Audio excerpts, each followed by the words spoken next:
खंड 1 अध्याय 6। राक्षस ने शुरू से अंत तक उसकी ओर कभी नहीं देखा, केवल लगातार उपहासपूर्वक मुस्कुराता रहा। वह जानता था कि वह उस पर हंस रहा है। यह आदमी जानबूझकर उसे डरा रहा था, लेकिन अब उसके पास विरोध करने की ताकत नहीं थी। दवा उसके पैरों में घुस गई। ऐसा लग रहा था कि धीरे धीरे दर्द कम हो रहा है। राक्षस अपने महसूस किए गए कालीन पर वापस आ गया और अर्धचंद्राकार तलवार को तेज करने के लिए छेनी का इस्तेमाल करने लगा। वह सोना नहीं चाहता था, लेकिन उसकी भारी पलकें बंद होती जा रही थी। आग के अंगारों से छोटे छोटे लाल बिंदु निकल रहे थे, जिससे चटकने की छोटी छोटी आवाजें निकल रही थी। ये आखिरी चीजें थी जो उसने देखी, और फिर वह सो गया।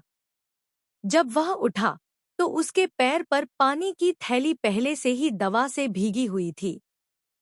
उसने दवा को छील दिया और अंदर का घाव बहुत बेहतर लग रहा था। हालांकि यह अभी भी दर्द कर रहा था, लेकिन यह कल की तुलना में बहुत बेहतर था।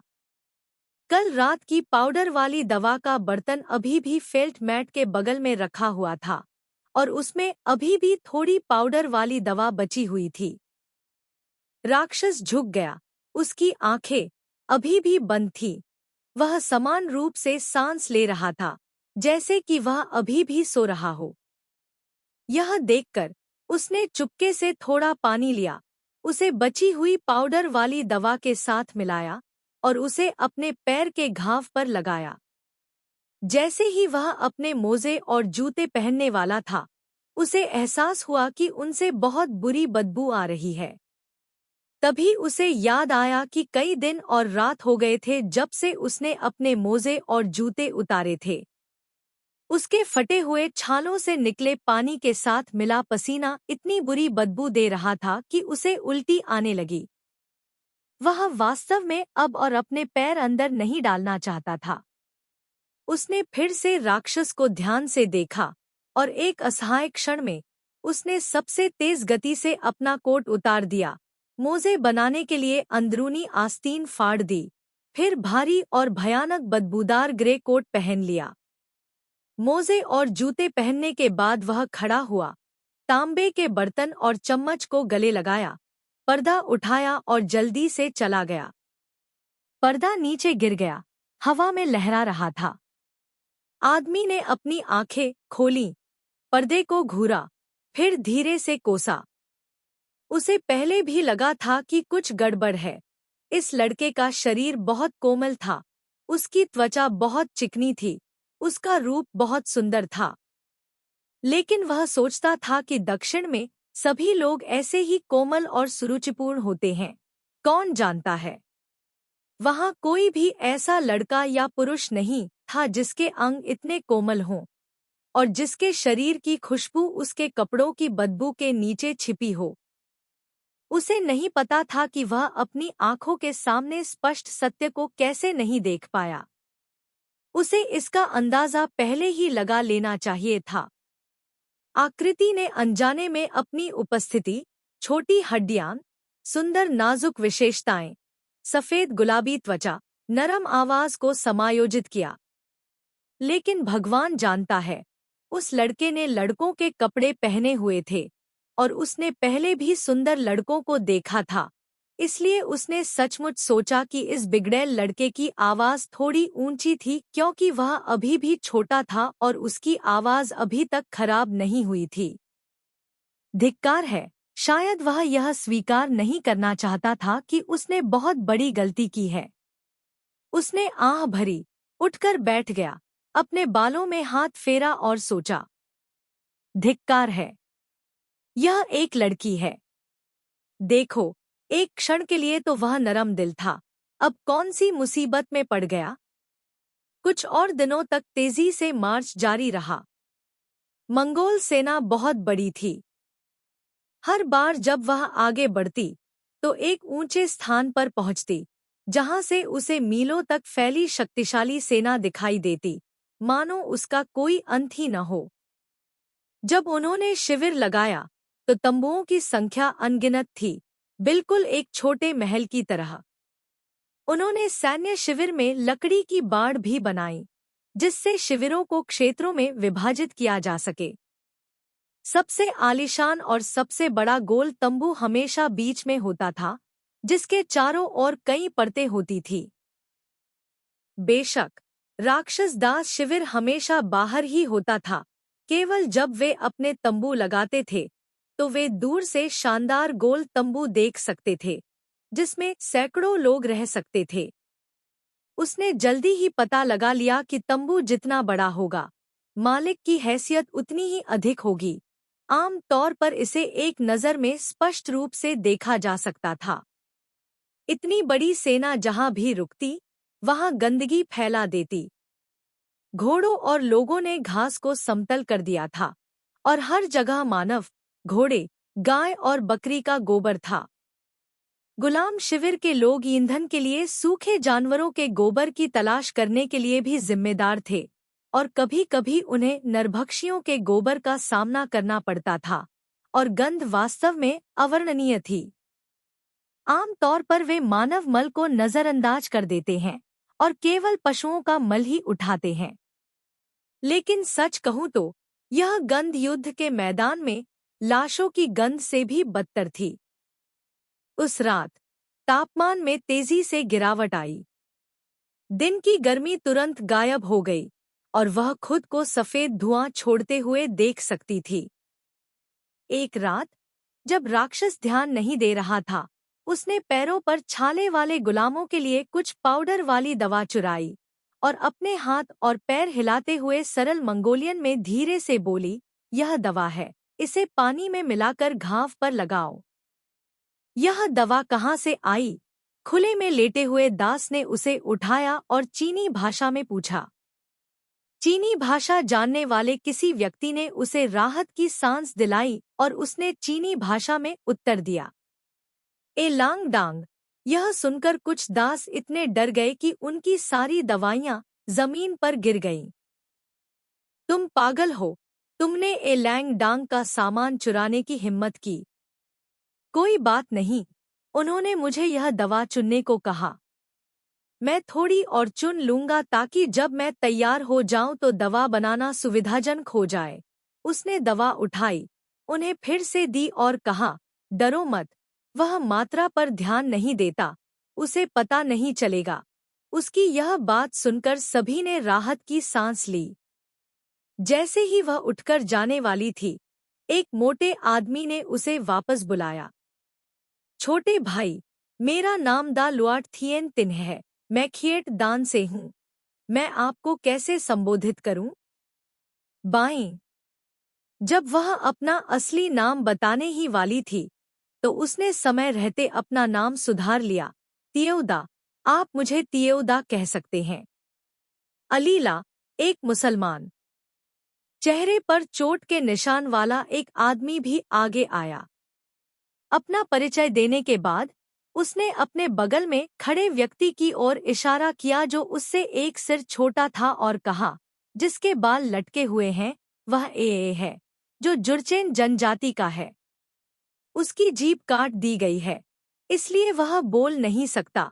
उसने उन्हें सिर हिलाकर संकेत दिया और फिर खड़ी होकर बोली, मैं वापस तंबू में जा रही हूँ। इस दवा का इस्तेमाल हर कोई निश्चिंत होकर कर सकता है। मैंने उसे चाकू के घाव पर इसे लगाते देखा। मैं अगली बार और अधिक ले लूंगा। जियो ये, धन्यवाद। दा लुआट थिएन तिन्ह ने 2 पैकेट पकड़े और कहा।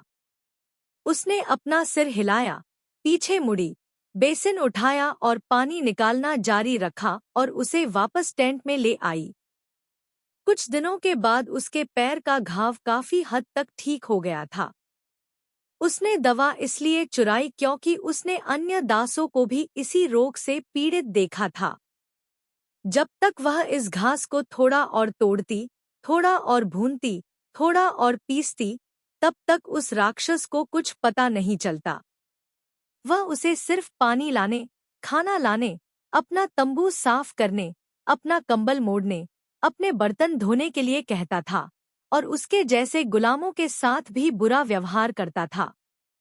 वह नए गुलामों के साथ बहुत सख्त था, हर दिन काम का बोझ बढ़ाता था। आज तुम लोहे का बर्तन ढोते हो, कल वह तुम्हारे कंधों पर एक अतिरिक्त कंबल डाल देगा।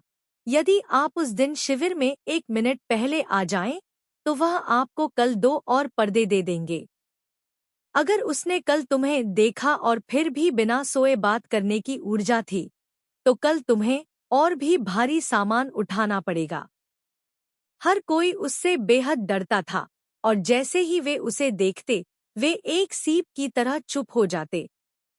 हालांकि उसे 100 आदमी का कमांडर कहा जाता था, लेकिन राक्षस की टीम में वास्तव में 100 लोग नहीं थे। कभी थोड़ा ज्यादा, कभी थोड़ा कम। हर दिन संख्या बदलती रहती थी, नए गुलामों के आने से बढ़ती जाती थी, गुलामों के मरने से घटती जाती थी। वे गुलाम थे, जिनमें हर तरह के लोग शामिल थे। अन्य सैनिकों के विपरीत जिनके पास कई मजबूत और टिकाऊ तंबू थे, राक्षस गुलाम सैनिक, हालांकि शिविर स्थापित करने के प्रभारी थे, केवल खुले में घास पर सो सकते थे। अनुभवी सैनिकों के पास अतिरिक्त सामान जैसे गर्म फर कोट, अच्छे जूते और केतली हो सकती है। नए रंगरूटों के पास लगभग कुछ भी नहीं था सिवाय महसूस किए गए मैट के। 5वीं बार जब उसने गुलामों के लिए दवा चुराई, तो एक दयालु अनुभवी ने उसके हाथ में भांग की थैली थमा दी। भाई ट्यूदा, आपकी दवा के लिए धन्यवाद। यह आपके लिए है। इसे इस्तेमाल करने से पहले थोड़ा गंदा करना न भूलें, वरना लोग नोटिस कर लेंगे। वह वापस लौटी और उसे खोला तो अंदर एक साफ सफेद सूती कपड़ा था। उसे समझ नहीं आ रहा था कि क्या कहे, इसलिए वह इसे चुपके से ही छिपा सकती थी। कुछ दिनों बाद लोगों ने उसके लिए चीजें भरनी शुरू कर दी। किसी ने उसे चमड़े के जूते दिए जो बाहर से बहुत पुराने लग रहे थे लेकिन अंदर से बिल्कुल नए थे। किसी ने उसे चमड़े की बेल्ट दी और किसी ने उसे पनीर का एक टुकड़ा दिया। जिस आदमी की जीभ काटी गई थी, उसका नाम ए था। उसने उसे चीनी का एक छोटा बैग भी दिया। वह हैरान थी। उत्तर में चीनी दुर्लभ थी, देश के बाहर तो और भी। उसने भी इसे केवल कुछ बार ही चखा था, कभी नहीं सोचा था कि दासों के पास इतनी उच्च श्रेणी की वस्तु होगी। आपको यह कहाँ मिला? उसे यह युद्ध के मैदान से मिला। झाइयेद नामक एक उइगर ने मुस्कुराते हुए धारा प्रवाह चीनी में ए के लिए उत्तर दिया। युद्ध के मैदान में बहुत सारी अच्छी चीजें हैं, है ना? ए ने सिर हिलाया। क्या लांग डांग ने यह नहीं कहा था कि हर बात उच्च अधिकारियों को बतानी होगी? उसने पूछा। एलीला ने बीच में टोकते हुए, चालाकी से मुस्कुराते हुए कहा, उसने सोना, चांदी और जवाहरात कहा, कचरा नहीं। बस किसी भी अच्छी बात को सच न माने, अन्यथा वह ध्यान में नहीं आएगी। अगर आपको नए चमड़े के जूते मिले, तो उन्हें खराब कर दें और उन्हें बुरा दिखाएं। यह ऊपर नीति का मामला है और नीचे प्रत्युपाय का, ट्राई वाइडे ने भौहें सिकोड़ते हुए कहा। जैसे ही उसने बोलना समाप्त किया, सभी चुपके से हंस पड़े। यहाँ तक कि वह भी अपने होठों को सिकोड़ने से खुद को नहीं रोक पाई। फिर उसने फिर पूछा, क्या किसी के पास सुई है? मुझे। एलीला ने अपनी बेल्ट में रखी थैली से एक सुई निकाली और उसे देते हुए कहा, यह आपके लिए है। उसने उसे चीनी का थैला दिया। मैं तुम्हारे साथ व्यापार करूंगी। एलीला ने हंसते हुए सुई उसके हाथ में ठूंस दी, अपना सिर हिलाया और कहा, कोई जरूरत नहीं है भाई शियाओ, ये मेरी पीठ पर घाव कमोबेश आपकी दवा की बदौलत है। उसकी यह बात सुनकर उसने ज्यादा कुछ नहीं कहा, बस कृतज्ञतापूर्वक स्वीकार कर लिया।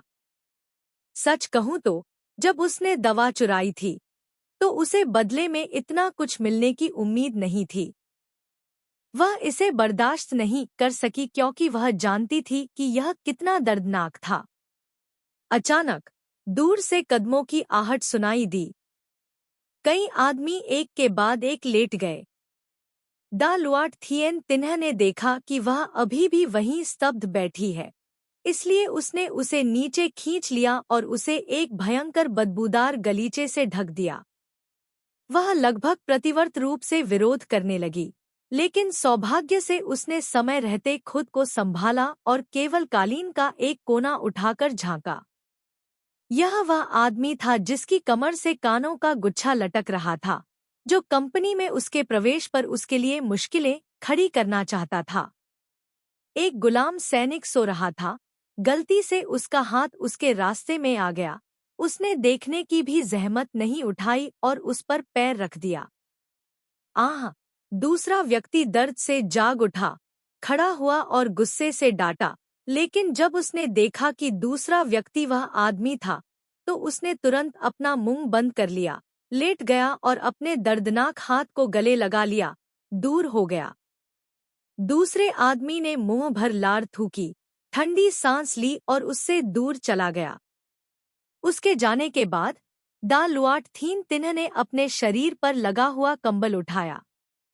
भाई शियाओ ये, जब आप वापस लौटें तो सावधान रहें, तालागुन को आपको देखने न दें और भविष्य में उससे दूरी बनाए रखें। वह आदमी वास्तव में लांग डांग का सम्मान नहीं करता था। वह हमेशा लांग डांग से निपटने का अवसर ढूंढने की कोशिश करता था। तुम लांग डांग के नौकर हो। अगर वह तुम्हें देख लेगा तो वह निश्चित रूप से जानबूझकर तुम्हारे लिए चीजें मुश्किल बना देगा। मुझे पता है, धन्यवाद। उसने सिर हिलाया, सावधानी से उस जगह को छोड़ दिया और तंबू में वापस आ गई। एक और 10 दिन बीत गए और वह धीरे धीरे इस गुलाम शिविर की स्थिति को समझ गई। राक्षस 100 आदमियों का कमांडर था और तालागुन और एक आंखों वाला बाबा वह 50 आदमियों का कमांडर था और उन्हें राक्षस का गुर्गा माना जाता था। यदि लांग डांग एक राक्षस है, एक दुष्ट भेड़िया है, तो थाप लैप कौन एक जंगली कुत्ता है जो सड़ा हुआ मांस खाता है। हालांकि थाप लैप कौन भी एक गुलाम है, लेकिन वह अक्सर कमजोरों को परेशान करता है। जब ऐसा नहीं होगा तो निम्न स्तर के गुलाम सैनिकों को भी पीटा जाएगा। इसलिए जब भी वह उसे दूर से देखती, वह जितना संभव हो सके उतनी दूर भाग जाती। भविष्य में वह कोई परेशानी भी नहीं पैदा करना चाहती थी और उससे भी ज्यादा उस राक्षस की वजह से पिटना नहीं चाहती थी। गुलाम होने का मतलब था कड़ी मेहनत करना। वह अपनी मर्जी से इस गुलाम शिविर को छोड़कर नहीं जा सकती थी। 10वें दिन सुबह सुबह उसे यह बात पूरी तरह समझ में आ गई थी। पिछली रात भी बाकी दिनों की तरह ही सामान्य थी। सभी लोग इतने थके हुए थे कि जमीन पर ही सो गए थे। लेकिन अगली सुबह जब उसने टेंट का पर्दा उठाया तो उसे अचानक पता चला कि कुछ गड़बड़ है। आम तौर पर जब वह खाना लेने बाहर जाती थी तो ज्यादातर लोग पहले ही उठकर खाना खा चुके होते थे। कुछ लोग बातें कर रहे थे, कुछ लोग अलाव साफ कर रहे थे, कुछ लोग पिछली रात के कंबल तह कर रहे थे, कुछ लोग चमड़े का कवच, पुराने फटे हुए हैंड गार्ड पहने हुए थे। इस समय सबको बहुत पहले ही सक्रिय हो जाना चाहिए था, पर आज वे नहीं थे। कैंप में सन्नाटा था, पर इसलिए नहीं कि वहां लोग नहीं थे, बल्कि इसलिए कि सभी गुलाम सैनिक इस फटे हुए तंबू के सामने खाली जगह पर खड़े थे। 100 से अधिक लोगों के चेहरों पर भय दिखाई दिया। वे सभी एक ही स्थान पर घूर रहे थे। उसने उनकी निगाहों का अनुसरण किया और शिविर के द्वार के सामने घोड़े पर सवार 2 घुड़सवारों को खड़ा देखा। उनमें से एक के हाथ में रस्सी थी, जिसके दूसरे सिरे से एक आदमी के हाथ बंधे थे। उन्होंने रस्सी खींची और उस आदमी को प्रवेश द्वार पर लगे लकड़ी के खंभे से बांध दिया। देखते ही देखते उस आदमी को क्रॉस के आकार में खींच लिया गया और हवा में लटका दिया गया। उस आदमी के कान और नाक काट दिए गए थे, जिससे केवल खून के निशान रह गए थे। हालांकि वहां खून सूखना शुरू हो गया था, फिर भी यह बहुत भयानक लग रहा था। वह स्तब्ध थी, केवल उसके सिर में झुनझुनी महसूस हो रही थी। यह उन लोगों का भाग्य है जो भागने का इरादा रखते हैं। एक घुड़सवार घोड़े पर बैठा सबकी ओर देख रहा था और जोर जोर से चिल्ला रहा था, जिसमें हिम्मत है वह कोशिश कर सकता है। एक अन्य घुड़सवार ने अपने ब्लेड से खून चाटा और बुरी तरह हंसा। मैं अभी बहुत ऊब गया हूँ। हा हा हा हा। ऐसा कहकर वे दोनों एक साथ हंसे और अपने घोड़ों से वहां से चले जाने का आग्रह किया। खंड 1 अध्याय 7। उसने अपना सिर घुमाया और देखा कि राक्षस किसी समय तंबू से बाहर आ गया था। वह अपनी बाहें क्रॉस करके उसके पीछे खड़ा था। हालांकि वह जोर से नहीं बोल रहा था, लेकिन उसकी गहरी आवाज मानो नरक से आ रही हो, पूरे शांत विशाल आंगन में गूंज रही थी। भगोड़ों का भाग्य अच्छा नहीं है, आगे बढ़ते हुए उसने कहा। सभी लोग जल्दी से एक तरफ हट गए। वह अनजाने में उनके पीछे चली गई, केवल यह देखने के लिए कि भगोड़ा धूल से सना हुआ था। उसका चेहरा और गर्दन गंदगी से सना हुआ था, यहाँ तक कि उसके घाव भी रेत से भरे हुए थे। जैसे जैसे वह करीब पहुंची, उसे एहसास हुआ कि उसके सामने जो भगोड़ा है वह कोई ऐसा व्यक्ति है जिसने युद्ध के मैदान में उसकी तरह ही गुप्त रूप से हथियार छिपा रखे हैं। राक्षस खून से लथपथ और फटे कपड़ों में सीधे भगोड़े के पास गया और ठंडे स्वर में बोला, चाहे तुम कितनी भी तेज दौड़ो, तुम घोड़े जितनी तेज नहीं दौड़ सकते। अगर तुम भागना चाहते हो तो कम से कम एक घोड़ा तो चुराना ही पड़ेगा। भगोड़ा एक शब्द भी नहीं बोल पाया, बस एक हल्की सांस रह गई। उसने सुना कि राक्षस ने क्या कहा और फिर समझ गई। उसके कपड़े फटे हुए थे, उसका शरीर रेत से ढका हुआ था और उसके घाव घोड़े के पीछे बंधे और घसीटे जाने के कारण थे। वह डरने से खुद को नहीं रोक पाई। इस समय उसने देखा कि वह व्यक्ति कुछ कहना चाहता था और अनजाने में आगे बढ़ा, लेकिन एक बड़े हाथ ने उसके कंधे को पकड़ लिया। वह स्तब्ध रह गई। उसे पता था कि उसका हाथ उसके कंधे को पकड़े हुए था। तभी उसने अपना दूसरा हाथ छोड़ दिया और देखा कि पीछे से राक्षस उसकी ओर बढ़ रहा है और उसने अपनी कमर से तलवार निकाल ली है। लगभग उसी समय उसने स्पष्ट रूप से सुना कि दूसरे व्यक्ति ने क्या कहा। राक्षस ने अपना ब्लेड घुमाया, उस व्यक्ति के दिल में छुरा घूंपा।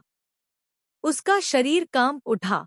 आसपास के सभी लोगों ने सांस रोक ली, सन्नाटा और भी शांत हो गया। राक्षस आगे बढ़ा, अपनी महान तलवार निकाली। चमकदार लाल रक्त तेजी से ब्लेड के साथ बहता हुआ जमीन पर टपक रहा था। भगोड़ा मर चुका था। उसकी आंखों के सामने ही उसने अपनी आखिरी सांस ली। वह सबसे नजदीक थी, इसलिए वह उस व्यक्ति की आंखों में जीवन की हानि को स्पष्ट रूप से देख सकती थी। अजीब तरह से सहज उसने उस व्यक्ति के अंतिम 2 शब्द भी सुने। वह अभी भी भयभीत थी, सोचने में असमर्थ थी, कुछ भी करने में असमर्थ थी। ठीक है, काम पर वापस जाओ। राक्षस ने सभी को देखा, ठंडे स्वर में आदेश दिया, फिर चला गया। तभी एक आंख वाले ड्रैगन ने अपना मुंह खोला। ए लांग डांग, क्या आप इसे उतार देंगे? राक्षस ने पलटकर दूसरे आदमी की ओर ठंडी निगाह से देखा और कहा, इसे उतार दो, मैं तुम्हें पहना देता हूँ। एक आंखों वाले ड्रैगन ने अपना मुंह बंद कर लिया और जाने के लिए मुड़ गया। उसने भगोड़े की लाश को देखकर आश्चर्य में अपनी आंखें खोलीं। उसे यकीन नहीं हुआ, लेकिन मरने से पहले उसने राक्षस से सचमुच ये 2 शब्द कहे थे, शुक्रिया। मृत शरीर हवा में लहरा रहा था, बूंद बूंद करके ताजा लाल रक्त बह रहा था। ज्यो ये, चलो चलें। एलीला उसके पास आई और उसके पतले कंधे को थपथपाया। कभी कभी मृत्यु भी एक मुक्ति है। ये शब्द मानो आसमान से बिजली की कड़क के समान थे, जो उसके दिमाग पर वार कर रहे थे। तो क्या उस राक्षस ने किसी को इसलिए मारा क्योंकि वह उसे मुक्त करना चाहता था? बिल्कुल नहीं। राक्षस तो राक्षस ही होता है, क्रूर, निर्दयी, हृदयहीन, हृदयहीन। लेकिन उसने सुना, वह सबसे नजदीक खड़ी थी, इसलिए उसने वह गुहार सुनी, कृपया मुझे आजाद करो। धन्यवाद। वह मर चुका है, अब उसे फांसी मत दो। पिछले 3 दिनों से वह व्यक्ति अभी भी लटका हुआ था। जब वे शिविर से बाहर निकले तो राक्षस ने लोगों को बुलाकर उस व्यक्ति को साथ ले जाने को कहा और जब वे नए शिविर में पहुंचे तो उसे फिर से लटका दिया।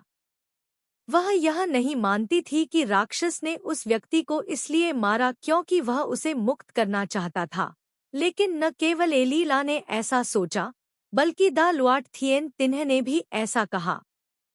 उन सभी ने सोचा कि अगर एलांग डांग ने उस व्यक्ति को नहीं मारा तो उस व्यक्ति को मौत तक फांसी पर लटका दिया जाएगा। भगोड़ों को नहीं बख्शा गया, नहीं तो दूसरे गुलाम भी भागना चाहेंगे। जीवित रहने और यातना सहने से बेहतर है कि एक लटकी हुई लाश बन जाए। वह बहस नहीं करना चाहती थी, लेकिन चौथी रात जब वह बर्तन धोने से वापस आई तो उसने चांदनी के नीचे लाश को देखा और जब वह तंबू में लौटी तो वह बोलने के लिए अपना मुंह खोले बिना नहीं रह सकी। राक्षस ने उसे ठंडेपन से देखा और कहा, यह मेरी इच्छा नहीं है। उन मूर्खों को उस आदमी को यहाँ लटकते हुए देखना चाहिए। उन्हें याद दिलाना चाहिए कि भागने का उनका इरादा कितना मूर्खतापूर्ण है।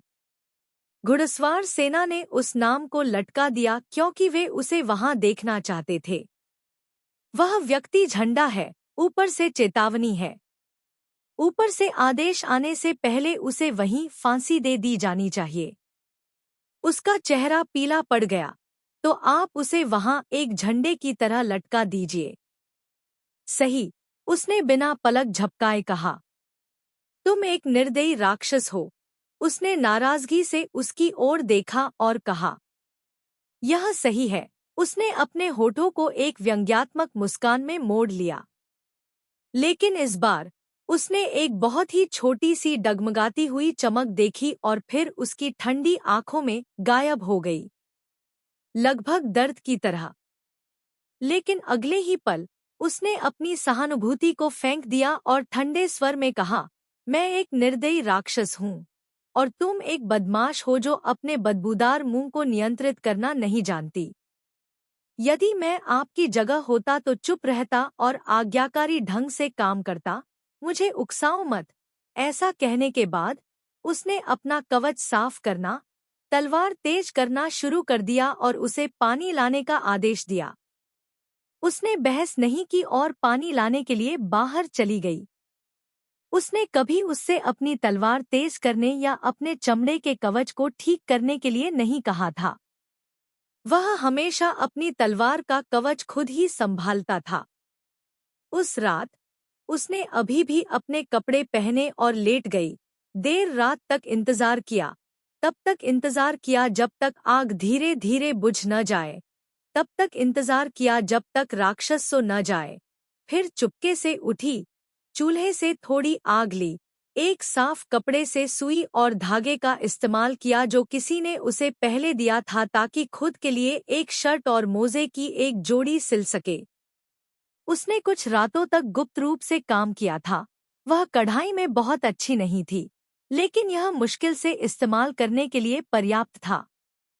जब उसने काम खत्म किया तो वह तुरंत बदलने के अलावा कुछ नहीं कर सकी। इस दौरान क्योंकि उसने अपने कपड़े उतारने की हिम्मत नहीं की, उसका शरीर बदबूदार और गंदा दोनों था और उसमें पहले से ही खुजली होने लगी थी। उसने जल्दी से राक्षस की तरफ देखा।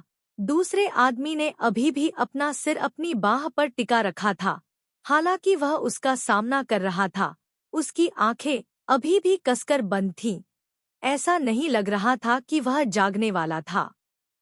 उसने उसे घूरते हुए चुपके से उसकी कमीज से कपड़े का एक टुकड़ा फाड़ा, उसे पानी में भिगोया, फिर सावधानी से उसे सुखाया, फिर पलटी, उसकी कमीज का हेम खींचा, उसके शरीर पर गंदे पुराने कपड़े उतारे और उसके शरीर से गंदगी पोंछी। सच कहूं तो एक दिन जब उसकी माँ ने उसे अपने बेटे के कपड़े बदलने के लिए कहा, तो उसने इतने लंबे समय तक इन कपड़ों को पहनने की उम्मीद नहीं की थी। इस दौरान यद्यपि वह फिर भी चुपके से अपने आप को पोंछ लेती थी और कोई अन्य स्थान ढूंढ लेती थी, परंतु शिविर में इस स्थान को छोड़कर, जो ढका हुआ था, कहीं भी कोई निजी स्थान नहीं था। उसे उस समय का फायदा उठाना पड़ा जब वह सो रहा था और साहसपूर्वक उसे पोंछना पड़ा। लेकिन वह अपनी शर्ट पूरी तरह से उतारने की हिम्मत नहीं कर पाई। उसे डर था कि वह अचानक जाग जाएगा और उसके शरीर को देखेगा और पता चलेगा कि वह एक महिला है, न कि एक पुरुष। शायद राक्षस को लड़कों में कोई दिलचस्पी नहीं थी, लेकिन उसे विश्वास नहीं था कि उसे लड़कियों में भी कोई दिलचस्पी नहीं होगी। उसने ध्यान से अपना सिर घुमाकर उसे देखा, यह सुनिश्चित करने के लिए कि वह अभी भी सो रहा है। अंततः इसे और अधिक सहन न कर पाने के कारण उसने अपनी शर्ट उतार दी और अपनी छाती को बांधने वाला कपड़ा भी उतार दिया। बंधन से मुक्त होने के बाद उसने एक हल्की आह भरी। रात में पानी बहुत ठंडा था, लेकिन अपने शरीर को पोंछने का एहसास वाकई बहुत बढ़िया था। बचपन से ही नदी के किनारे पली बड़ी होने के कारण उसे नहीं पता था कि पानी के बिना रहना इतना दुखद होगा। हालांकि दर्रे के बाहर मौसम बेहद शुष्क था और पसीना आना आसान नहीं था, लेकिन कई दिनों तक बिना शरीर पोंछे रहने के बाद वह वास्तव में अवर्णनीय रूप से दुखी थी, कभी कभी तो अपने पैर पर लगी चोट से भी ज्यादा असहज। शरीर पोंछते समय वह कांप उठती थी। उसे समझ नहीं आ रहा था कि अब इस मुसीबत से कैसे निपटा जाए। अगर यह लड़का होता तो उसे पता होता कि इससे कैसे निपटना है, क्योंकि वह भी इस मुसीबत से गुजर चुका था। लेकिन यह तो लड़की थी। ऐसा माना जा सकता है कि वह एक गुलाम शिविर में बड़ा हुआ था, जहां महिलाएं नहीं थीं, कम से कम सैन्य शिविर में तो नहीं। बेशक महिला दास भी थी, लेकिन उन सभी को मंगोल परिवार के सदस्यों के साथ रहने के लिए अंतिम छोर पर भेज दिया गया था, जहां वे मवेशियों और बकरियों के साथ घुल-मिल जाती थी। मंगोल सेना दुश्मन को हराने के बाद मौज मस्ती करने के लिए शहर में प्रवेश कर सकती थी, लेकिन दास ऐसा नहीं कर सकते थे। उनके पास काम की कमी कभी नहीं होती। वयस्क होने के बाद उनकी मुलाकात सिर्फ सैन्य वेश्याओं से ही हुई। वे महिलाएं उसका स्वागत करेंगी क्योंकि उसके पास पैसा है। सभी जानते थे कि उसने दुश्मनों को मार डाला और इनाम पाया। हालांकि वह गुलाम सैनिकों का नेता था, लेकिन इससे चांदी के मूल्य पर कोई असर नहीं पड़ा। लेकिन बाद में, क्योंकि मंगोल नाराज थे, लड़कियों ने उसे अस्वीकार कर दिया। हालांकि उसके पास बहुत सारा चांदी था, फिर भी वे उसके कारण सैनिकों को नाराज करने की हिम्मत नहीं कर पाए। और वह सिर्फ एक छोटी लड़की नहीं थी। उसकी आंखों के सामने की आकृति एक महिला लग रही थी। हालांकि उसकी पीठ उसकी ओर थी, क्योंकि वह हमेशा उसे देखने के लिए अपना सिर घुमा रही थी, फिर भी वह उसके आकर्षक वक्रों को देख सकता था। टिमटिमाती आग की रोशनी में उसका आकार बहुत उत्तेजक लग रहा था। वह उसकी गोरी त्वचा देख सकता था, उसे अपने पंखुड़ीदार होठों को कांपते हुए, उसकी लंबी पलकें थोड़ी सी कांपती हुई, उसके गोल स्तन प्रत्येक सांस के साथ ऊपर नीचे होते हुए देख सकता था। एक महिला। वह उसकी खुशबू को सूंघ सकता था। उसके पास खुशबू नहीं होनी चाहिए थी। गुलाम शिविर का माहौल इतना भयानक था कि उसे मर जाना चाहिए था, लेकिन वह वास्तव में बहुत सुगंधित गंध कर रही थी, शायद इसलिए क्योंकि उसे नहाना पसंद था। पहले 2 दिनों को छोड़कर, जब वह इतनी सदमे में थी कि भूल गई थी, यह लड़की हर 2 या 3 दिन में अपना शरीर पोंछने की कोशिश करने से खुद को रोक नहीं पाती थी। पहले तो उसने सिर्फ पोंछने के लिए अंदर गीला कपड़ा डाला, लेकिन पिछली 2 बार शायद इसलिए कि उसे लगा कि वह गहरी नींद में है, उसने उसकी शर्ट के सामने का हिस्सा उतारना शुरू कर दिया, और आज तो उसने पूरी शर्ट उतारने की हिम्मत भी कर ली। उसे उम्मीद नहीं थी कि वह इतनी हिम्मतवर होगी। नहीं, उसने सोचा था कि वह हमेशा अपनी छाती को कपड़े से बांधती होगी। यह सुनिश्चित करने के बाद कि वह लड़का नहीं है, उसे पता चला कि वह सिर्फ 12 साल की नहीं है। दक्षिणी लोग छोटे कद के होते हैं। उनकी त्वचा मुलायम और गोरी होती है तथा वे अपनी उम्र नहीं बता सकते। लड़की की पहचान करना और भी कठिन था। उसकी उम्र संभवतः केवल 12 वर्ष नहीं हो सकती थी, क्योंकि उसका शरीर एक महिला का था। उसकी उम्र 16, 17 या 20 से ज्यादा होगी। मंद रोशनी में वह देख सकता था कि वह गीले कपड़े से अपने कंधे पोंछ रही है। पानी की साफ बूंदें उसकी गोरी भुजाओं से फिसलती हुई बकरी की चर्बी की तरह उसकी मुलायम, चिकनी पीठ पर गिरती हुई, फिर उसकी रीढ़ की हड्डी के थोड़े से अवतल सिरे पर रुकती हुई, फिर उसके नितंबों पर गायब हो जाती हुई, उसकी पैंट के ढीले कमरबंद को गीला करती हुई। उसे खुद को पोंछना जारी रखने से रोकना चाहिए था। बहुत ज्यादा पोंछने से उसके शरीर पर ताज़ा, मीठी खुशबू और भी ज्यादा स्पष्ट हो जाती। उसे बस करवट बदलनी थी, और वह इतनी डरी हुई थी कि अगले कुछ दिनों तक वह खुद को पोंछने की हिम्मत नहीं कर पाती थी। लेकिन उसे एक औरत को देखे हुए बहुत समय हो गया था। बहुत समय हो गया था। और वह उसकी थी। अगर वह चाहता तो खड़ा हो सकता था और उसे जमीन पर धकेल सकता था, उसके साथ जो चाहे कर सकता था, अपनी जलती हुई इच्छा को उसके शरीर में दबा सकता था, और इतने लंबे समय से महसूस की जा रही थकान और दबाव को दूर कर सकता था। यह विचार इतना आकर्षक था कि इसने उसकी सांसें अचानक भारी कर दी। वह जानता था कि उसके पास उसका विरोध करने की शक्ति नहीं है। वह उसे अपनी आज्ञा मानने के लिए मजबूर भी कर सकता है। उसे सिर्फ उसे नंगी करके बाहर फेंकने की धमकी देनी थी ताकि वह उसकी बात मान ले। वह उसे अपनी बात मानने के लिए मजबूर करने के 100 से ज्यादा तरीके जानता था, यहाँ तक कि वह उससे भीख मांगने के लिए मुंह भी खोल सकता था। वह सिर्फ उसकी गुलाम थी। इन शब्दों, इन विचारों ने अचानक उसके गले में एक घिनौनी घृणा पैदा कर दी, जिसने उसकी दृष्टि की उत्तेजना और उत्तेजना को बुझा दिया। यही कारण नहीं था कि वह उसे वापस लाया। वह उसके साथ यह अपमानजनक काम भी नहीं करना चाहता था। वह इस तरह की जबरदस्ती सेवा भी नहीं चाहता था। लेकिन फिर भी वह अभी भी अपनी आंखें बंद नहीं कर सकता था। खुद को मजबूर नहीं कर सकता था कि वह अब और न देखे। हालांकि उसके शरीर पर खरोंच और चोट के निशान थे, हालांकि वह बहुत छोटी और पतली थी, उसका शरीर बहुत सुंदर था, इतना कोमल, इतना असीम, आकर्षक। उसे खुद को पोंछते हुए देखकर एक अद्भुत एहसास हुआ। उत्तेजना, उत्तेजना, अपराध बोध और अधिकार जताने के अलावा थोड़ी शांति भी थी।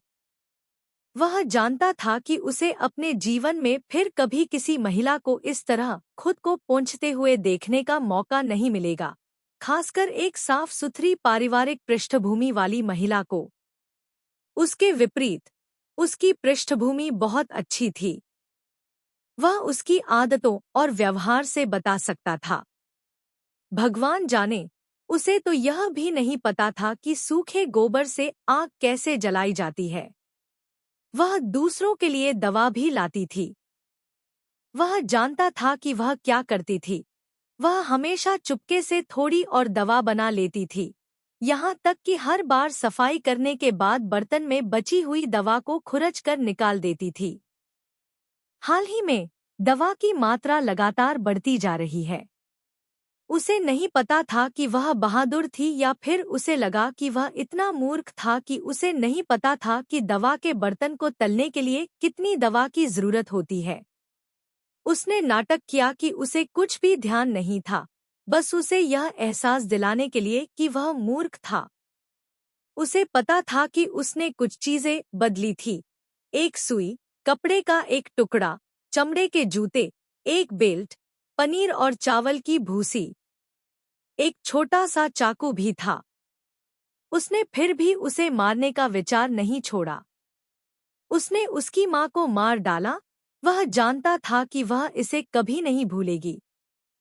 लेकिन इससे पहले कि वह ऐसा करे, वह उसे इस तरह से देखना जारी रख सकता था, यह दिखावा करते हुए कि सब कुछ मौजूद नहीं है, यह दिखावा करते हुए कि उसकी हत्या का खूनी जीवन बस एक बुरा सपना था, यह दिखावा करते हुए कि वह घास के मैदानों पर घोड़ों का पीछा करने वाला एक चरवाहा था, उस लड़की को देख रहा था जो उसकी थी और उसके तंबू में खुद को पोंछ रही थी। यह बेवकूफ़ी थी। लेकिन वह फिर भी चुपचाप उसे मंद रोशनी में देख रहा था, उस जिद्दी, साहसी छोटी लड़की को देख रहा था। किस तरह की महिला मृतकों के लिए भीख मांगेगी? किस तरह की महिला किसी अजनबी के लिए दवा चुराने का जोखिम उठाती है? किस तरह की महिला खतरे में होने पर भी वापस लड़ना चाहती है? खंड 1 अध्याय 8। वह जानती थी कि वह क्रूर और हृदयहीन है, बिना पलक झपकाए लोगों को मार देता है, लेकिन फिर भी वह उस छोटे से मूंग को नियंत्रित नहीं कर पा रही थी। अगर संभव हो तो वह खुद उसके शरीर पर मौजूद सभी गंदे कपड़े उतारना चाहेगा, इन हाथों से उसकी मुलायम कमर को थामना चाहेगा, उसके चेहरे को सहलाना चाहेगा, उसके रूप को करीब से देखना चाहेगा, उसका स्वाद चखना चाहेगा। वह निश्चित रूप से उसे काटना चाहेगी, जैसे कि एक दिन वह निश्चित रूप से उसे मार डालेगी। वह चुपचाप देखता रहा, अपने पैरों के बीच हल्का सा संकुचन महसूस करता रहा। गर्म इच्छा दर्द के बिंदु तक बढ़ गई, लेकिन वह अभी भी शांत पड़ा रहा और हिला नहीं। क्यों? दरअसल उसे पता नहीं था, वह बस चुपचाप देखता रहा, जब तक कि उसने फिर से अपने शरीर को लपेटा, एक नई अंदरूनी शर्ट पहन ली, फिर अपनी नाक सिकोड़ ली और गंदे और बदबूदार कोट को पहन लिया, सिकुड़ कर कालीन पर लेट गई। वह बहुत थकी हुई थी, ऐसा लग रहा था जैसे वह पलक झपकते ही सो गई हो। वास्तव में युवा, उसने सोचा, जब उसे लगे कि यह सुरक्षित है, तभी वह सो सकता है। वह बहुत पहले ही भूल चुका था कि शांति से सोने पर कैसा महसूस होता है। उसे देखते हुए, जो सोचता था कि वह शांति से सो रही है, एक पल के लिए उसके अंदर दबी हुई विकृत भावनाएं अचानक उभर आईं, जिससे उसे उठने, आगे बढ़ने, सुरक्षा के उसके झूठे भ्रम को तोड़ने, उसे क्रूरता से रौंदने और प्रताड़ित करने, अपनी खुद की इच्छाओं को संतुष्ट करने, उसे सिखाने की इच्छा हुई कि जीवन कितना भयावह हो सकता है, उसे यह बताना कि निराशा क्या होती है। तुम एक निर्दयी राक्षस हो, उसने कहा। अपने छोटे, सुंदर मुंह से बोलना, अपनी चमकदार आंखों से निंदा करना। उसे लगता था कि वह वास्तव में एक राक्षस था। बहुत समय पहले उसे अब लोगों को मारने की वजह से मतली या हाथ कांपना महसूस नहीं होता था। उसे कभी बुरे सपने भी नहीं आते थे। वह बहुत पहले से ही सुन्न हो चुका था। राक्षस, निर्दयी राक्षस। उसकी अंतरात्मा को कुत्ते और भेड़िए बहुत पहले ही खा चुके हैं। अब तक उसे अभी भी नहीं पता कि उसने उसे क्यों उठाया और उसे वहां खुद की देखभाल करने के लिए क्यों नहीं छोड़ा। उसकी माँ नहीं थी और वह उस समय उसकी माँ नहीं थी। वास्तव में वह इन बातों को किसी से भी बेहतर समझता था, लेकिन उसके शरीर ने उसके विचारों से पहले काम किया और उसने उसे उठा लिया। कौन जानता था कि वह लड़का नहीं है, लड़की भी नहीं। अगर वह लड़का होती तो वह उसे लड़ना सिखा सकता था, उसे जीवित रहना सिखा सकता था। एक दिन वह लड़का एक आदमी में बदल गया, जो उसे मारने के लिए काफी ताकतवर था। लेकिन वह एक महिला थी। महिला। अब जब भी वह उसे देखता है तो उसे सिरदर्द महसूस होता है। उसने बहुत दिनों से इस बारे में नहीं सोचा था, लेकिन यह औरत उसे सोचने से रोक नहीं पा रही है। वह उससे यह बात हमेशा के लिए नहीं छिपा सकता था। भले ही उसने लड़का बनने का नाटक करने की पूरी कोशिश की, अपनी आवाज कम की, गंदा रूप बनाए रखा, जानबूझकर असभ्य व्यवहार किया, लेकिन अगर वह उसे मूर्ख नहीं बना सकती, तो वह दूसरों को भी लंबे समय तक मूर्ख नहीं बना सकती। सैन्य शिविर में एक माँ सुअर भी ड्याओ चान में बदल सकती है। गुलाम शिविर की तो बात ही छोड़िए। यदि दूसरों को पता चल जाता कि वह एक स्त्री है तो वे तुरंत उसे खा जाएंगे। दूसरे गुलाम उसकी रक्षा नहीं करते थे, वे केवल उसे लेने के लिए लड़ते थे। वह एक उपद्रवी थी, एक बहुत बड़ा उपद्रवी। वह वास्तव में नहीं जानता था कि अब उसके साथ क्या करना है। शायद उसे एक अवसर खोजना चाहिए, उसे लाइन के अंत में भेजने का तरीका सोचना चाहिए, उसे मंगोल परिवार के साथ रहने देना चाहिए। महिला दास होना अग्रिम मोर्चे पर लड़ने से बेहतर था। खुजली के कारण उसने एक बिल्ली के बच्चे की तरह 2 बार कालीन पर अपना चेहरा रगड़ा। उसे एहसास हुआ कि उसका छोटा सा चेहरा अभी भी गंदा था और वह अपने मुंह के कोनों को सिकोड़ने से खुद को रोक नहीं सका। यह महिला सचमुच थोड़ी चालाक है, जो जानती है कि अपने रूप को कैसे मैला और गंदा रखना है। फेल्ट गलीचे पर लेटी हुई लड़की एक लड़के की तरह दिख रही थी, लेकिन उसने उस गंदे बाहरी आवरण के नीचे उसका असली रूप देखा। उसने सोचा कि वह सौभाग्य के उस क्षण को कभी नहीं भूल पाएगा।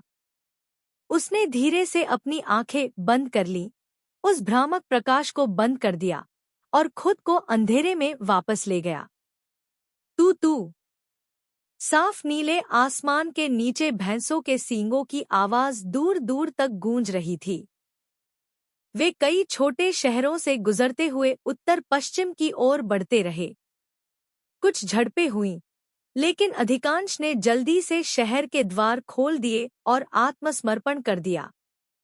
वे पश्चिमी लोगों की इस विशाल सेना का सामना करने के लिए इतने मूर्ख नहीं थे। उन सभी ने पिछले युद्धों के बारे में सुना था, उनकी सैन्य शक्ति पर्याप्त नहीं थी और उन्हें कई साल पहले पश्चिमी अभियान भी याद था। लेकिन उनकी आंखों के सामने का शहर अलग था। उन्होंने शहर के द्वार बंद कर दिए, शहर के ऊपर झंडे फहराए और तुरही बजाई।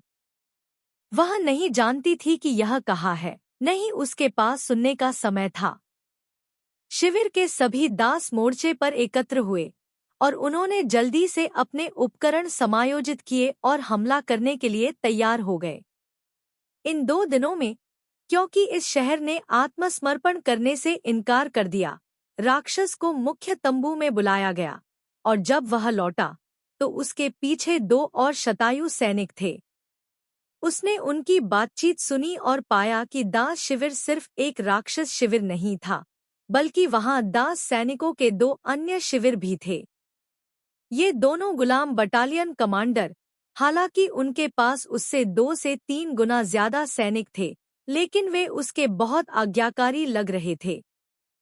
शुरू से अंत तक वह चुपचाप अपना सिर नीचे करके उन्हें घोड़े के दूध की शराब पिलाती रही और सैन्य स्थितियों पर उनकी चर्चा सुनती रही। लेकिन उसने पाया कि दुश्मन को लुभाने के लिए गुलाम सैनिकों को दीवार के नीचे लगभग निहत्थे खड़े रहना पड़ता था। अरे, तुम्हारा क्या मतलब है कि कोई चुनौती नहीं है? क्या तुम इस बार बलपूर्वक शहर के द्वार पर हमला करना चाहते हो? बकवास! हमें शहर के द्वारों को तोड़ना होगा ताकि घुड़सवार सेना प्रभावी हो सके। कुछ गुलाम सैनिकों के मरने से उन्हें कोई मतलब नहीं है, बेशक वे चाहते हैं कि हम बलपूर्वक शहर के द्वार पर हमला करें। दोनों कप्तान कालीन पर पैर मोड़कर बैठे थे, शराब पी रहे थे और डांट फटकार रहे थे। लेकिन भले ही यह एक गुलाम व्यवसाय है, फिर भी वे इसका अपमान करने की हिम्मत नहीं करते। कुछ देर तक डांटने के बाद, थोड़ा कम क्रोधित होकर, उनमें से एक ने राक्षस की ओर देखा। लांग डांग, आप क्या सोचते हैं? राक्षस ने अपनी दाढ़ी वाली ठोड़ी को खुजलाया, 3 लोगों के बीच रखे नक्शे को देखा और शांति से कहा, यह शहर, सामने का द्वार मजबूत है, पीछे के द्वार में भी एक प्राचीर, शहर के द्वार के बाहर एक छोटी दीवार है। भले ही हम शहर के द्वार से हमला करें, कई लोग प्राचीर में फंस जाएंगे। हम हमला करेंगे लेकिन महल में फंस जाएंगे। इसलिए गदा के अतिरिक्त हम लोगों को सीढ़ियां स्थापित करने और समन्वित हमला शुरू करने के लिए कहेंगे। लेकिन क्या करें? क्या ऊपर वाले मानेंगे? जनरल को बस शहर को नष्ट करना है, उसे इसकी परवाह नहीं है कि कैसे। लेकिन बाकी लोग भी चुप नहीं रहेंगे। क्रूर चेहरे वाला आदमी ठंडी सांस लेकर बोला। एक और व्यक्ति जिसकी आकृति एकदम सही थी, उसने अपनी आवाज कम करते हुए कहा, खासकर मोहरा जनरल, वह तुम्हें कभी पसंद नहीं करता था, इसलिए अब वह मांग कर रहा है कि तुम शहर के द्वार पर हमला करो। सतह पर तो यह सिर्फ ताकत दिखाने की धमकी है, लेकिन हकीकत में इसका मकसद लोगों के लिए चीजें मुश्किल बनाना है। अन्यथा प्राचीन काल से कौन अकेले शहर के द्वार पर हमला करने की सोचेगा? और शहर को नष्ट करने के लिए एक दिन का विस्तार मूलतः आपको मौत के मुंह में जाने के लिए कह रहा है। मैं समझता हूँ, वह हमें सीढ़ी का उपयोग नहीं करने देना चाहता है। उस मोटे आदमी ने शराब का कटोरा पटक दिया, उसकी आंखें लाल हो गई थी और वह बोल रहा था। राक्षस ने शांति से कहा, वह भले ही अग्रिम मोर्चे का जनरल हो, लेकिन हम ही सबसे आगे हैं। मैं सेना का नेतृत्व कर नगर के द्वार तोड़ दूंगा और उसकी इच्छानुसार गढ़ में प्रवेश करूंगा। उस समय वह आप पर ध्यान नहीं देगा। जब मैं शहर के द्वार तोड़ने के लिए टीम का नेतृत्व करूंगा, तो दुश्मन का ध्यान मुझ पर केंद्रित होगा। तुम दोनों क्रॉसबोमेन को रॉकेट का उपयोग करके वॉचटावर पर हमला करने के लिए भेजो। जब दुश्मन आग बुझा रहा था और गढ़ की रक्षा कर रहा था तथा सेना बिखरी हुई थी, तो उसने बादल सीढ़ी पर चढ़ने के लिए कुछ चतुर लोगों को ढूंढ लिया। बस गेट खोलो और हम काम पर लग जाएंगे। लांग डांग, तुम्हें पता होना चाहिए कि अगर तुम किले में प्रवेश करोगे तो वह आदमी तुम्हें पीछे हटने नहीं देगा, है ना? उस शानदार फिगर वाले आदमी ने घूरकर कहा। उसकी मोटी मोटी भौहें ऊपर उठीं। उसने सिर्फ इतना कहा, मैं कभी पीछे नहीं हटा। यह सुनकर वह दंग रह गई। उनके अनुसार वह अपनी जान जोखिम में डालना चाहता था और खुद को निशाना बनाना चाहता था। यदि कोई दीवार पर चढ़कर उसके लिए दरवाजा नहीं खोल पाता तो उसे मौत की प्रतीक्षा में महल में बंद कर दिया जाता। लांग डांग, क्या तुम्हें सचमुच मौत का डर नहीं है? बलवान आदमी ने उसे खाली आंखों से देखा। उसने अपने होठों को सिकोड़ते हुए मुस्कराते हुए कहा, लासी, कौन जानता है, मैं तुमसे ज्यादा तेजी से शहर पर हमला कर सकता हूँ। बलवान व्यक्ति की आंखें पीतल की घंटियों की तरह फैल गईं। फिर वह जोर से हंसा और बोला, ठीक है, हम वैसा ही करेंगे जैसा आप कहेंगे। यदि हम तुम्हारे बाद शहर में प्रवेश करते हैं और तुम्हारे लिए द्वार खोलने का समय नहीं है, तो मैं तुम्हें लासी का सारा इनाम दे दूंगा। एक शब्द तय हो गया है। उसने शराब का कटोरा उठाया और एक ही घूंट में पूरी शराब पी ली। उसने देखा कि वे तीनों घेराबंदी की योजना पर चर्चा कर रहे थे और यह जानकर निराश हो गई कि राक्षस को लड़ाई के बारे में बहुत जानकारी थी। उन्होंने सभी महत्वपूर्ण विवरणों पर ध्यान दिया। वह उस तरह के मूर्ख व्यक्ति नहीं थे जो केवल अपने अंगों के विकास के बारे में ही सोचते हों। चर्चा के बाद उन्होंने घेराबंदी की रणनीति का पालन करने का फैसला किया। फिर वे अपने अपने तंबू में लौट गए। जब उसने शराब का कटोरा धोने के लिए उठाया तो उसे कुछ ही दूरी पर महल दिखाई दिया, जो मशालों से जगमगा रहा था। हालांकि रात का आसमान तारों से भरा था, लेकिन उत्तरी हवा पहले से ही ठंडी होने लगी थी। गर्मियां लगभग खत्म हो चुकी थीं। शरद ऋतु की हवा तेज और ठंडी थी। जिससे झंडे फहरा रहे थे। हालांकि यह पश्चिम में था, लेकिन यह जगह अभी भी उत्तर के बहुत करीब थी। कुछ दिनों पहले रेगिस्तान की तुलना में यहाँ रेत कम थी, लेकिन रात में बस सांस लेना दर्दनाक लगता था। बर्फीले ठंडे पानी ने उसके हाथों को जमने पर मजबूर कर दिया। उसका शरीर कांप उठा।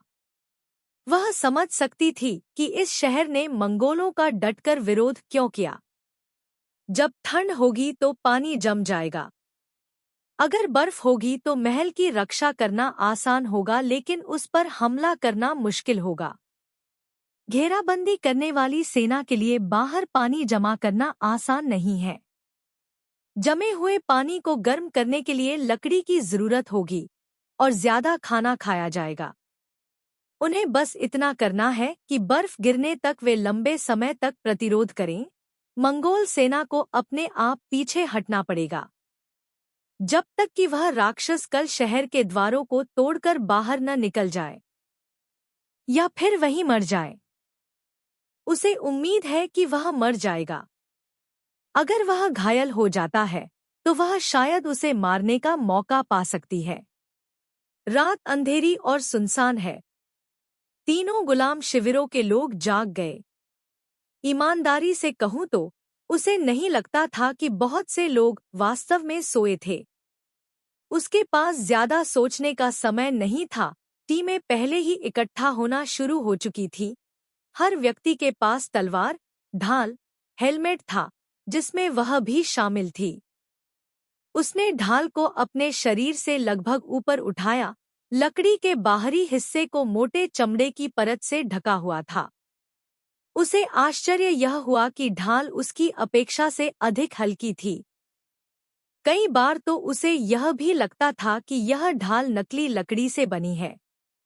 लेकिन लकड़ी की सामग्री बहुत अच्छी नहीं है, लेकिन खराब भी नहीं है।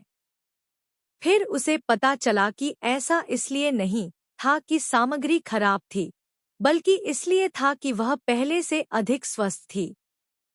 हर दिन राक्षस उसे बर्तन, बेसिन, चटाई, औजार ढोने तथा सुबह शाम कुली के रूप में पानी भरने का आदेश देता था।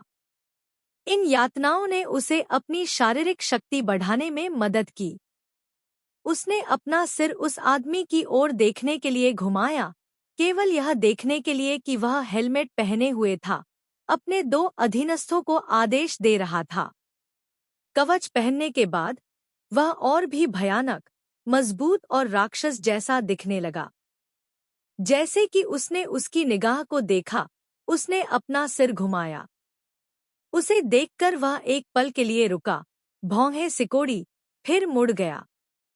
खाई भरने वाली टीम इकट्ठी होने लगी। उसने अपनी ढाल पकड़ी, मुड़ी और तेजी से टीम का पीछा किया। कौन सोच सकता था कि कुछ कदम चलने के बाद ही पीछे से किसी ने उसका बायां हाथ पकड़ लिया। वह घबरा गई। उसने अपना सिर घुमाया और देखा कि वह किसी समय उसके पीछे आया था। उसका चेहरा बड़ा और पास ही था। उसने उसका हाथ पकड़ लिया। उसका चेहरा तनावग्रस्त था और वह निर्देश देने के लिए नीचे झुका। ध्यान से सुनो, जब तीर आएंगे तो ऐसा लगेगा कि बहुत कुछ है, लेकिन फिर भी अंतराल होगा। आपकी आंखें तेज हैं और आपके हाथ पैर फुर्तीले हैं, इसलिए अपनी तलवार निकालने में जल्दबाजी न करें, बल्कि अपनी ढाल को कसकर पकड़े, लेकिन इसे अपनी दृष्टि को अस्पष्ट न करने दें। भले ही आप पैंट में पेशाब करने तक डरे हुए हों, अपनी आंखें बंद न करें। अगर आप जीना चाहते हैं तो पलकें मत झपकाइए। तीर की दिशा को ध्यान से देखिए ताकि पता चल सके कि आपको कहाँ रुकना है या इससे कैसे बचना है। यदि आप इससे बच सकते हैं तो इससे बचें।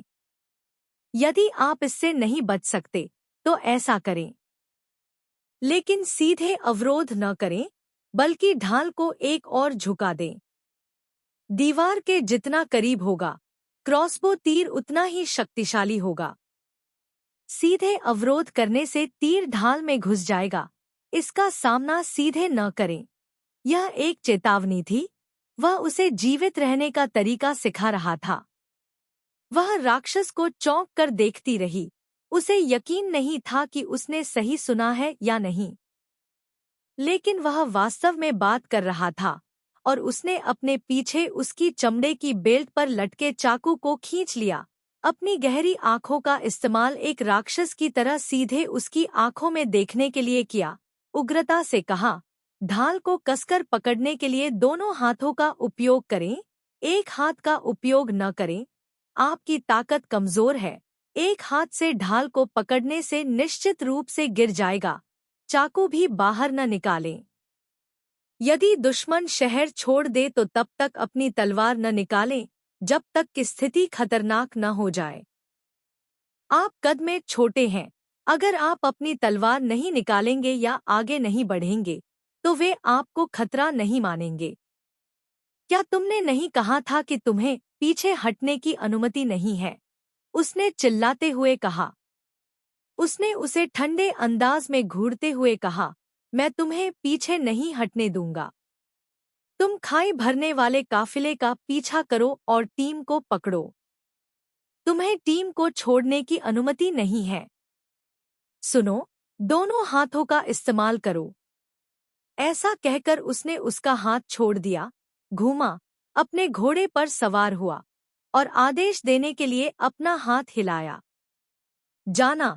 जब दा लुआ थिएन तिन्ह उसके पास से गुजरा तो उसने पूछा, जियो ये एलांग तेंग ने तुमसे क्या कहा? वह अचानक होश में आई। न जाने क्यों उसने सच जवाब नहीं दिया, बस भारी स्वर में कहा, कुछ नहीं। यह कहते हुए उसने तुरंत अपनी ढाल पकड़ी और जल्दी से निर्धारित टीम का पीछा किया। खंड 1 अध्याय 9। युद्ध शुरू होता है। स्थिति उसकी कल्पना से भी अधिक अराजक और भयानक थी, क्योंकि अब रात हो चुकी थी। आसमान बहुत अंधेरा था। वह पूर्व, पश्चिम, दक्षिण और उत्तर में अंतर नहीं कर पा रही थी। अंधेरे में केवल महल को जलाने वाली आग ही स्पष्ट और बड़ी दिखाई दे रही थी। जब टावर पर मिसाइल से हमला हुआ तो यह बात और भी स्पष्ट हो गई। खाई भरने वाला वाहन एक अस्थायी पुल ढोने वाला वाहन था। कुल मिलाकर वे 4 थे। वे गाड़ियों को दीवार के लंबवत धकेलते थे। प्राचीर भी काले रंग से रंगी हुई थी, जिससे उन्हें अंधेरे में पहचानना मुश्किल हो जाता था। लेकिन फिर भी खाई भरने वाला काफिला अभी भी उतना सुरक्षित नहीं था जितना उसने सोचा था। चाहे गुलाम सैनिक कितने भी सावधान क्यों न रहे, दुश्मन को फिर भी पता चल ही गया। सब कुछ बहुत ही तेज गति से और धीरे धीरे हो रहा था। दोनों ओर से लगातार तीर चल रहे थे।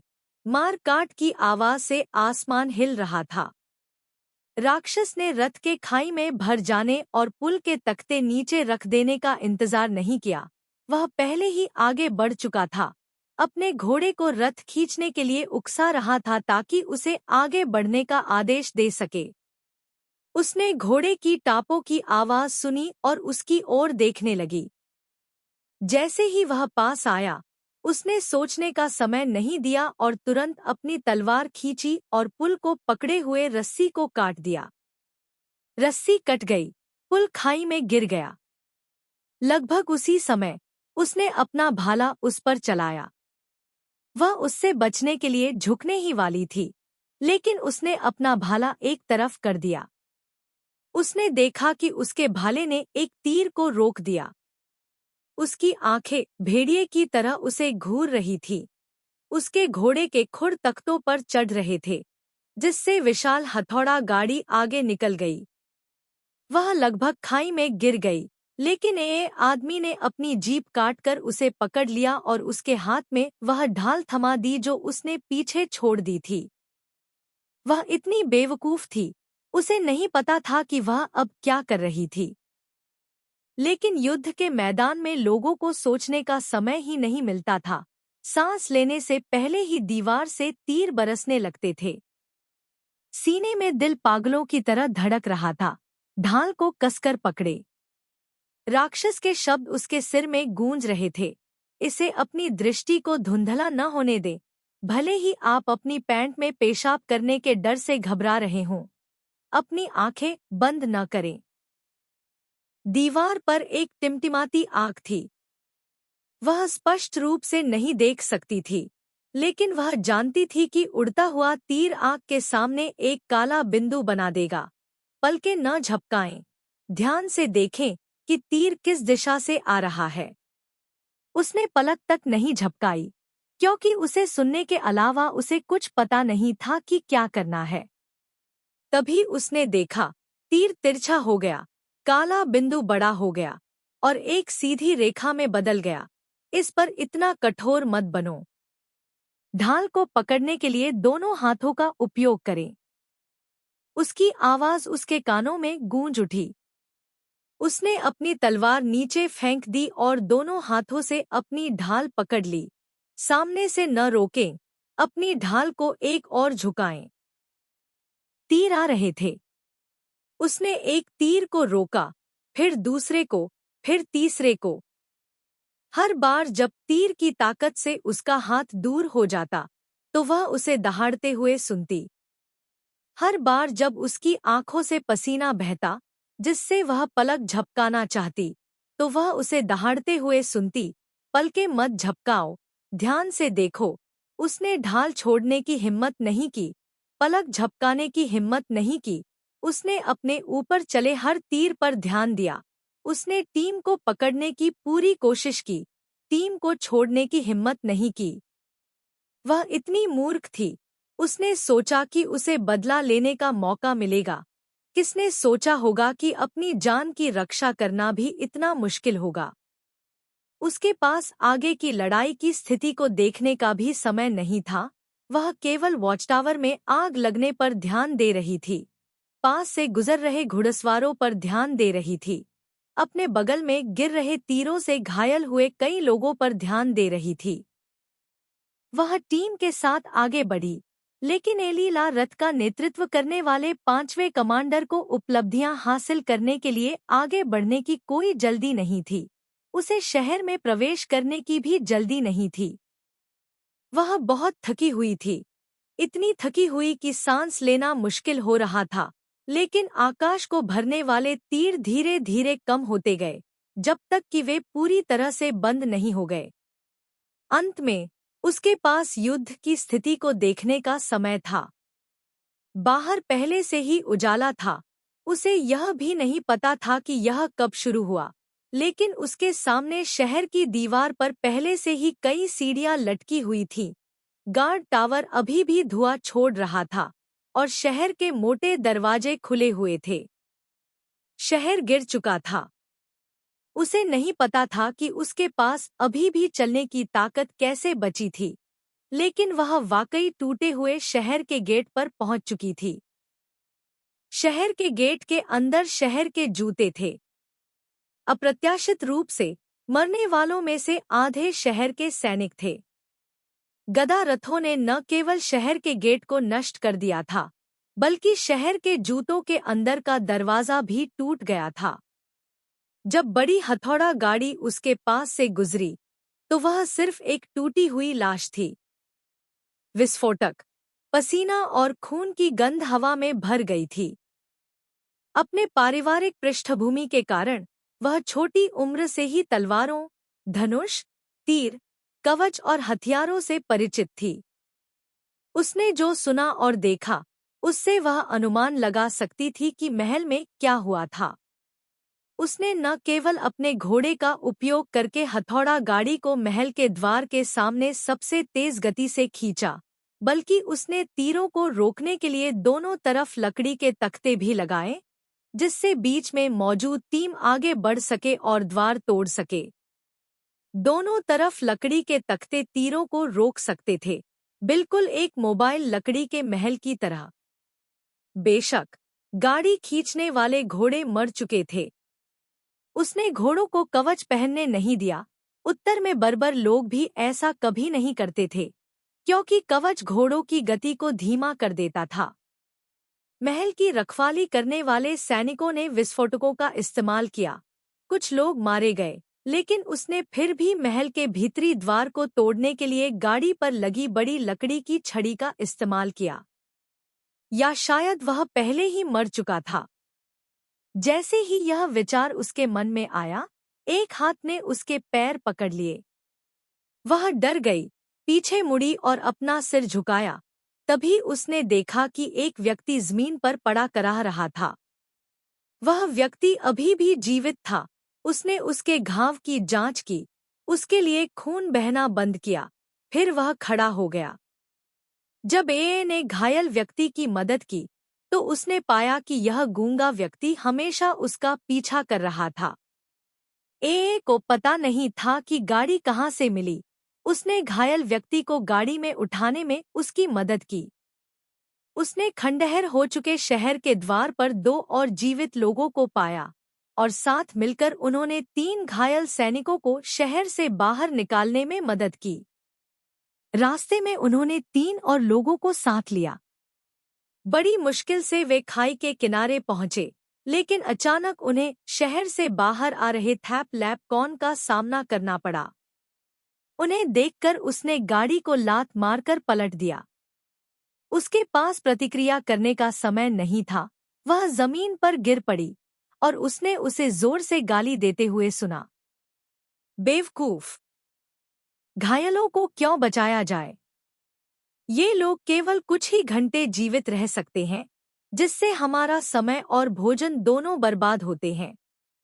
उसने अपने पीछे खड़े दासों को चिल्लाकर कहा, जल्दी से यहाँ आओ और ये सब मेरे लिए फेंक दो। उन्हें खाइयों में फेंक दो, उन सबको जला दो, उन्हें जल्दी मरने दो और शीघ्र ही पुनर्जन्म लेने दो। सभी गुलाम उसे घूरते रहे, कोई भी हिला नहीं। अरे, क्या तुम बहरे हो? थाप लैपकॉन गुस्से से भर गया। उसने अपनी पीठ पर लटका हुआ लंबा कोड़ा निकाला और उसे जोर से जमीन पर पटकते हुए बोला, क्या तुम विद्रोह करना चाहते हो? जल्दी करो और करो। गुलाम सैनिक पास में खड़े थे। उसने मेरी ओर देखा, मैंने उसकी ओर देखा। वह देख सकती थी कि हालांकि वे वास्तव में ऐसा नहीं करना चाहते थे, लेकिन उनके चेहरों पर झिझक और डर दिखने लगा था। वह खड़ी हुई, थकी हुई नजर से उसे देखा और कहा, आज बहुत सारे लोग मर गए हैं। अगर वे नहीं मरते, तो आपको ऐसा करने की क्या जरूरत थी? उसने लंबा कोड़ा ऊपर उठाया। कोड़ा आकाश को चीरता हुआ उस पर लग रहा था। वह इससे बचने में बहुत थक गई थी, इसलिए उसने कोड़ा रोकने के लिए अपना हाथ उठाया, लेकिन यद्यपि कोड़ा उसके हाथ पर लगा, फिर भी कोड़ा उसकी पीठ तक पहुंच गया। मेरी बाँ और पीठ में जलन वाला दर्द उठने लगा। यद्यपि उसने मोटे कपड़े पहने हुए थे, फिर भी उसे ऐसा डंक महसूस हुआ मानो किसी जहरीले सांप ने काट लिया हो। उसे इतना दर्द हो रहा था कि वह पीछे हट गई, लेकिन वह फिर भी नहीं रुका। लो, बोलो, लो, कहो। जहरीला सांप उसे मारता रहा। लंबा कोड़ा तेज आवाज के साथ उसके शरीर पर मारता रहा। कोड़े ने उसके मोटे कपड़े फाड़ दिए, कोड़े ने उसकी त्वचा को छील दिया। उसने उसे सांस लेने का मौका नहीं दिया, यहाँ तक कि दया की भीख मांगने का भी मौका नहीं दिया। बस क्रूरतापूर्वक और लगातार उसे कोड़े मारता रहा। वह दर्द में थी, लेकिन उसके पास छिपने के लिए कोई जगह नहीं थी। वह केवल अपना सिर गले लगाकर जमीन पर लेट सकती थी। कोई भी उसे बचाना नहीं चाहता था, कोई भी नहीं। हर कोई डरता था कि अगर वे उसके लिए भीख मांगेंगे, तो वे अगले होंगे। उसे लगा कि वह वास्तव में एक बेवकूफ है। वह यहाँ मर जाएगी, इस शापित कुत्ते द्वारा कोड़ों से मार मार कर। वह अनिच्छुक थी, अनिच्छुक। अचानक एक जोरदार धमाका हुआ। जो लंबा कोड़ा उसे लगातार मार रहा था, वह भी बंद हो गया। वह हांफने लगी और अपनी आंखें खोलीं। अपनी 2 दर्दनाक भुजाओं से उसने देखा कि थापला कौन जमीन पर गिर रहा है। जिस स्थान पर वह पहले खड़ा था, वहां एक और व्यक्ति खड़ा था। लांग डांग। राक्षस ने दूसरे आदमी की ओर उदासीनता से देखा और चिल्लाया, तुम क्या कर रहे हो? वह लड़का अवज्ञाकारी है। उसने अपने दोनों घायल हाथ नीचे रखे और गहरी सांस लेते हुए कहा, दास सैनिक अपने स्वामी के लिए लड़े, घायल हुए और बचाए नहीं गए, बल्कि उन्हें नहर में फेंक कर जला देना चाहते थे। अब से कौन बचेगा? अभी भी वफादार? उसने उसकी ओर देखा। उसकी आंखों में गुस्सा कम नहीं हो रहा था। घायल सैनिक जो चल भी नहीं सकते, वे बोझ मात्र हैं। थाप लैपकॉन ने गुस्से से कहा। वह खंडन करने के लिए अपना मुंह खोलने ही वाली थी कि उसने देखा कि राक्षस ने शांति से थाप लैपकॉन के पैर में चाकू घोंप दिया और उसे जमीन पर गिरा दिया। राक्षस की गति इतनी तेज थी कि वह यह भी नहीं देख पाई कि उसने अपनी तलवार कैसे निकाली। ए लैंग डांग! थैप लैपकॉन दर्द से चिल्लाया। ए लैंग डांग नीचे बैठ गया। उसका दाहिना हाथ अभी भी चाकू की मूठ पकड़े हुए था। उसने ठंडे स्वर में कहा, अब तुम और नहीं चल सकते, इसलिए तुम बोझ बन गए हो। क्या मुझे तुम्हें मार देना चाहिए? दर्द इतना भयानक था कि थैप लैपकॉन में ठंडा पसीना आ गया। उसने राक्षस को डर और आशंका से देखा और हकलाते हुए कहा, नहीं, आप नहीं कर सकते। ऐसा नहीं कर सकते। क्यों? मैं हूं। मैं 55 प्रमुख हूं। हमें विजय प्राप्त हुई है। ये मंगोल हैं। यह सुनकर वह ठंडी हंसी हंसा। नहीं, तुम नहीं हो। आपको यह समझना होगा कि शायद अब हम गुलाम नहीं हैं, लेकिन हम मंगोल भी नहीं हैं। आजीवन नहीं। हम तो बस उनके कुत्ते हैं।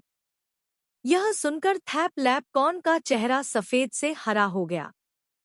अब बताओ, क्या हमें इन घायल सैनिकों को वाहन में बिठाना चाहिए? या फिर आप सोचते हैं कि इसे खाई में फेंक कर जला देना बेहतर होगा? थैप लैपकॉन ने निगल लिया और कांपती आवाज में कहा, दे दो। घायलों को वाहन में डालो। राक्षस खड़ा हो गया और लापरवाही से अपनी महान तलवार निकाल ली। इस हरकत से ताला कौन दर्द से कांप उठा। उसके चेहरे पर पसीना बहने लगा, लेकिन फिर भी उसने जल्दी से उस घाव को ढक दिया जो महान तलवार से बह रहा था। एलैंग डांग ने उसकी तरफ देखने की भी जहमत नहीं उठाई। उसने बस अपने आसपास के लोगों को देखा और उदासीनता से कहा, क्या तुमने सुना? घायल सैनिकों को गाड़ी में डालो। गुलाम सैनिकों ने राहत की सांस ली और मदद के लिए आगे बढ़े। जल्दी से उसके पास गया, लेकिन राक्षस ने फिर से उस पर चिल्लाया, उस बदचलन बच्चे को मत छुओ।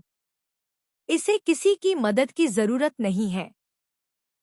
डर गई, थोड़ा झिझकी, लेकिन आखिरकार पीछे हट गई। वह असहाय होकर देखती रही कि राक्षस उसकी ओर बढ़ रहा है, अपनी छाती पर हाथ रखे हुए, पैर फैलाए हुए, आंखें नीचे किए हुए उसे देख रहा है और आदेश दे रहा है, खड़े हो जाओ। वह ऐसा नहीं कर सकी। उसका पूरा शरीर दर्द कर रहा था, यहाँ तक कि सांस लेना भी दर्द कर रहा था। लेकिन उसने दूसरी बार यही बात दोहराई। उसका स्वर उग्र नहीं था, लेकिन अत्यंत दृढ़ था। खड़े हो जाओ। उसने दर्द से उसकी ओर देखा। उसकी आंखों में दृढ़ संकल्प और थोड़ा डर और चिंता देखी। यह कोई आदेश नहीं था, बल्कि एक अनुरोध था। उसने अपनी आंखें सिकोड़ ली। उसकी कनपटी कांप उठी। उसके होंठ सिकुड़ गए। उसका निचला जबड़ा कस गया। एक पल में उसे अचानक समझ आ गया। वह जानता था, वह पहले से जानता था। उसे खड़ा होना था, खुद के लिए खड़ा होना था। वह एक घायल सैनिक नहीं बन सकती थी। अगर वह कोई घायल सैनिक होती, तो उसे गाड़ी पर बिठाया जाता, लोग उसके मोटे कपड़े उतार देते, उसका इलाज करने के लिए दवा लगाते, और फिर पता चलता कि वह लड़का नहीं है। वह अपने कांपते, दर्द से कराहते हाथों से खुद को ऊपर उठाती। पहले ऊपरी आधा, फिर निचला आधा। उसने दांत पीस लिए, दर्द सहन किया, लड़खड़ाई। उसका पूरा शरीर खून से लथपथ था, लेकिन फिर भी वह उसके सामने खड़ी रही। क्या तुम जा सकते हो? उसने पूछा। यह सवाल बहुत छोटा था। उसे इतना दर्द हो रहा था कि उसकी उंगलियां भी कांप रही थी, लेकिन फिर भी उसने निगल लिया और सिर हिला दिया। मेरी तरफ देखो। उसने ऊपर देखा तो उसे चक्कर आने लगा। बेहोश मत हो जाओ। उसने उसकी ओर देखा और गहरी निगाह से कहा, अगर तुम गिरोगी तो मैं तुम्हें नहीं पकड़ूंगा। कोई नहीं पकड़ेगा, समझी? वह समझ गई कि उसका क्या मतलब था। दरअसल ऐसा नहीं था कि अगर वह बेहोश हो जाती तो कोई उसकी मदद नहीं करता, लेकिन अगर कोई और उसकी मदद करता तो उसे उसकी पहचान का पता चल जाता।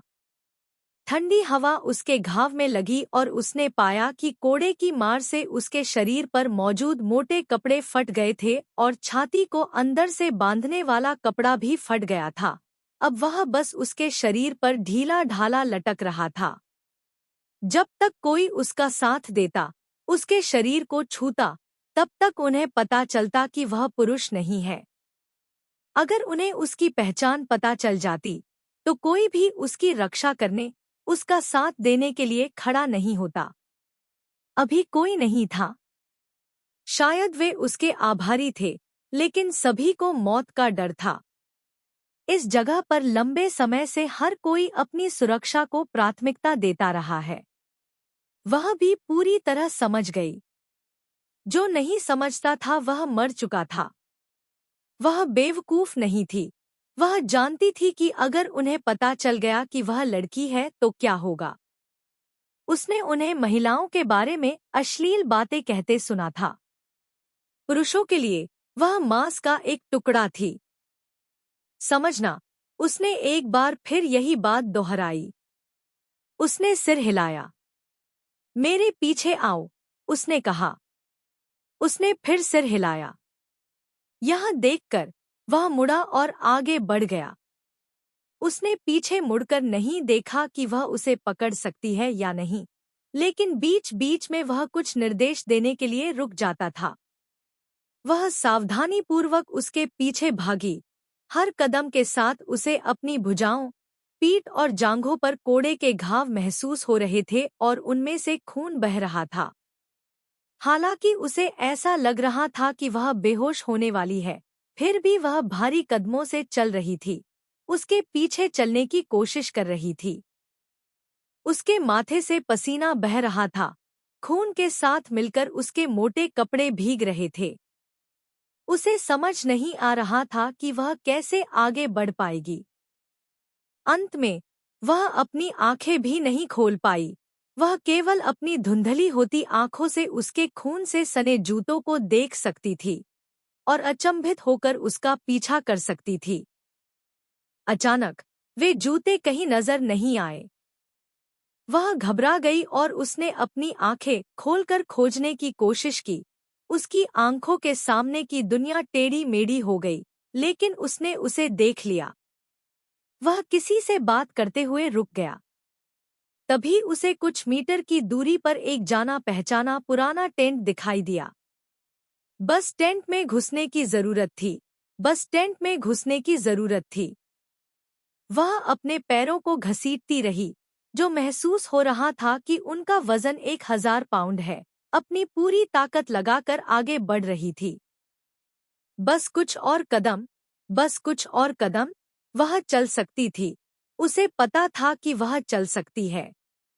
लेकिन जैसे ही उसने एक कदम बढ़ाया, उसका शरीर अब और खड़ा नहीं रह सका।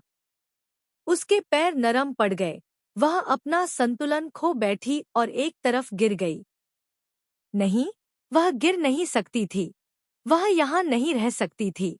वह किसी को भी उसे पकड़ने नहीं दे सकती थी।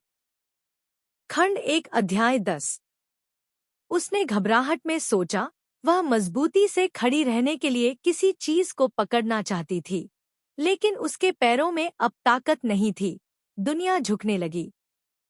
जब उसे लगा कि वह गिरने वाली है, तभी राक्षस उसके बगल से गुजरा और उसकी बाह पकड़ ली।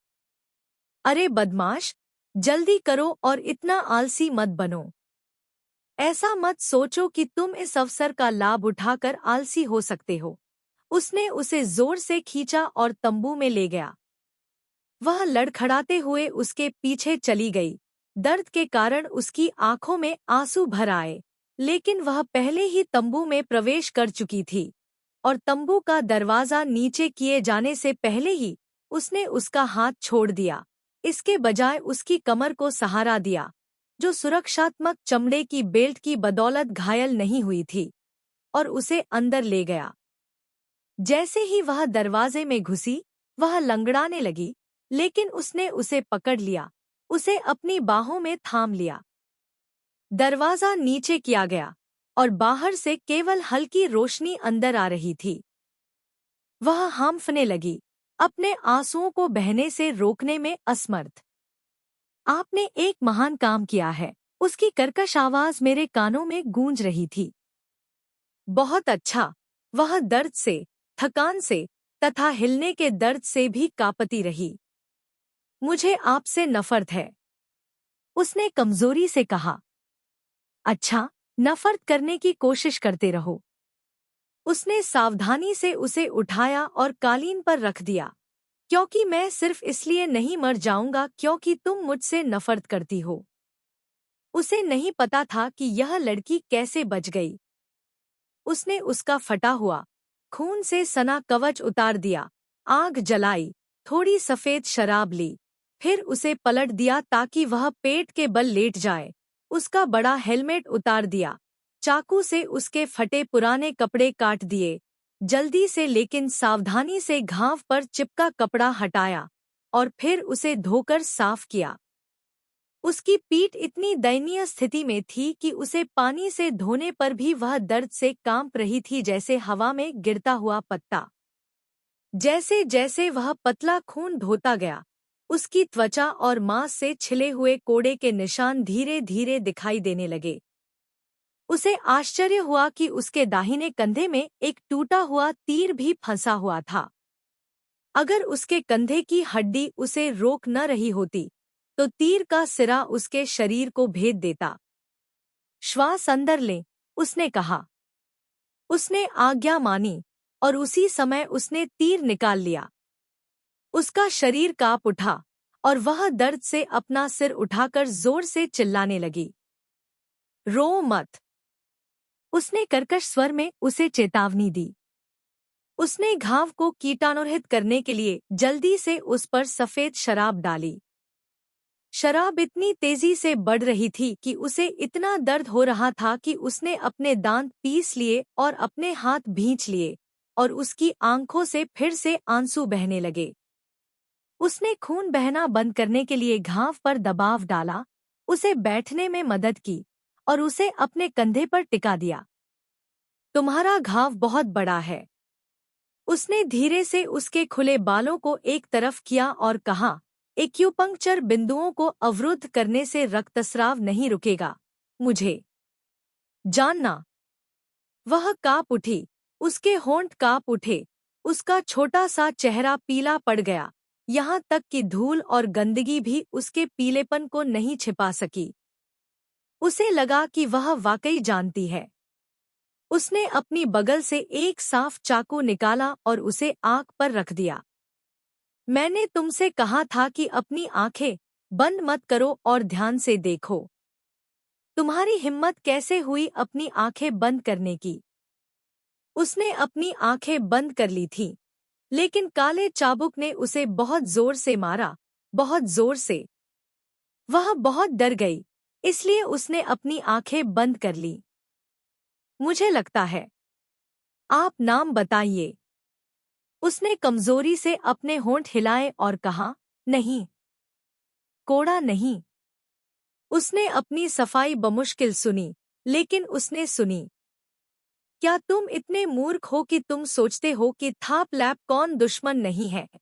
यद्यपि उसकी चेतना धुंधली थी, फिर भी आश्चर्यजनक रूप से वह जानती थी कि वह क्या कर रहा था। वह उसे चाकू गर्म करते हुए देख रही थी। उसके गर्म होने का इंतजार करते हुए उसने उसका ध्यान बंटाने के लिए उसे डांटा। आप नए हैं, हमारा दुश्मन है।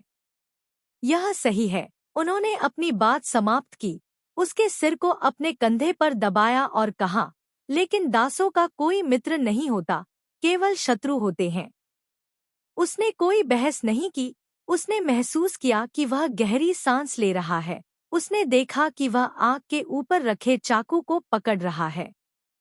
अगर बहुत ज्यादा दर्द हो रहा है तो उसे सहने की कोशिश मत करो। तुम चाहो तो बेहोश हो सकते हो। मुझे ऐसी औरतें पसंद नहीं जो कोई प्रतिक्रिया नहीं करती। अगर मैं तुम्हें चाहता हूं तो मैं तब तक इंतजार करूंगा जब तक तुम शांत नहीं हो जाती। उसके शब्द अश्लील और निम्न श्रेणी के थे, लेकिन उनसे उसका गुस्सा भड़क उठा।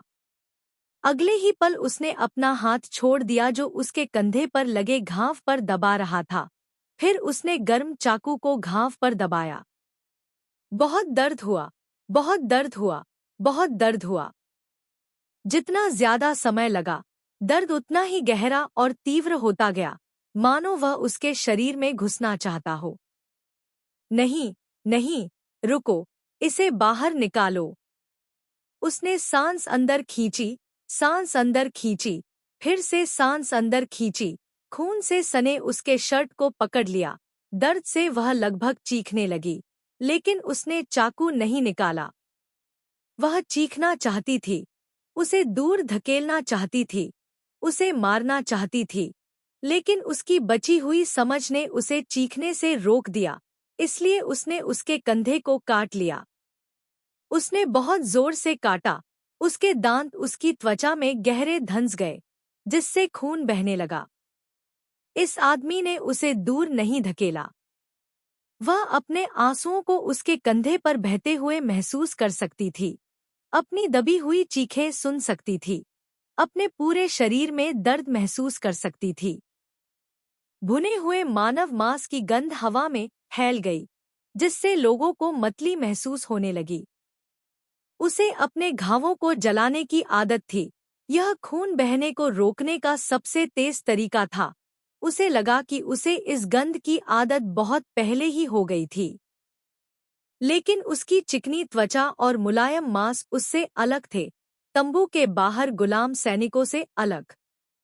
उसने कभी किसी महिला के साथ ऐसा व्यवहार नहीं किया था।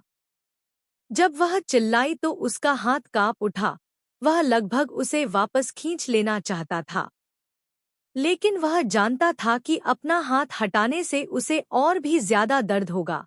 इसलिए उसने खुद को लाल गर्म ब्लेड को उसकी त्वचा पर कसकर दबाने के लिए मजबूर किया, जब तक कि उसे यकीन न हो गया कि घाव से खून बहना बंद हो गया है।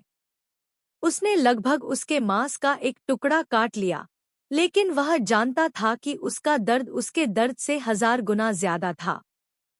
जब उसने चाकू को उसके घाव से दूर किया, तब भी उसने उसे छोड़ने से इनकार कर दिया। उसका पूरा शरीर अभी भी दर्द से कांप रहा था। उसके चेहरे पर आंसू बह रहे थे, कभी-कभी सिसकियां आ रही थीं, जो उसके दिल को दबा रही थी।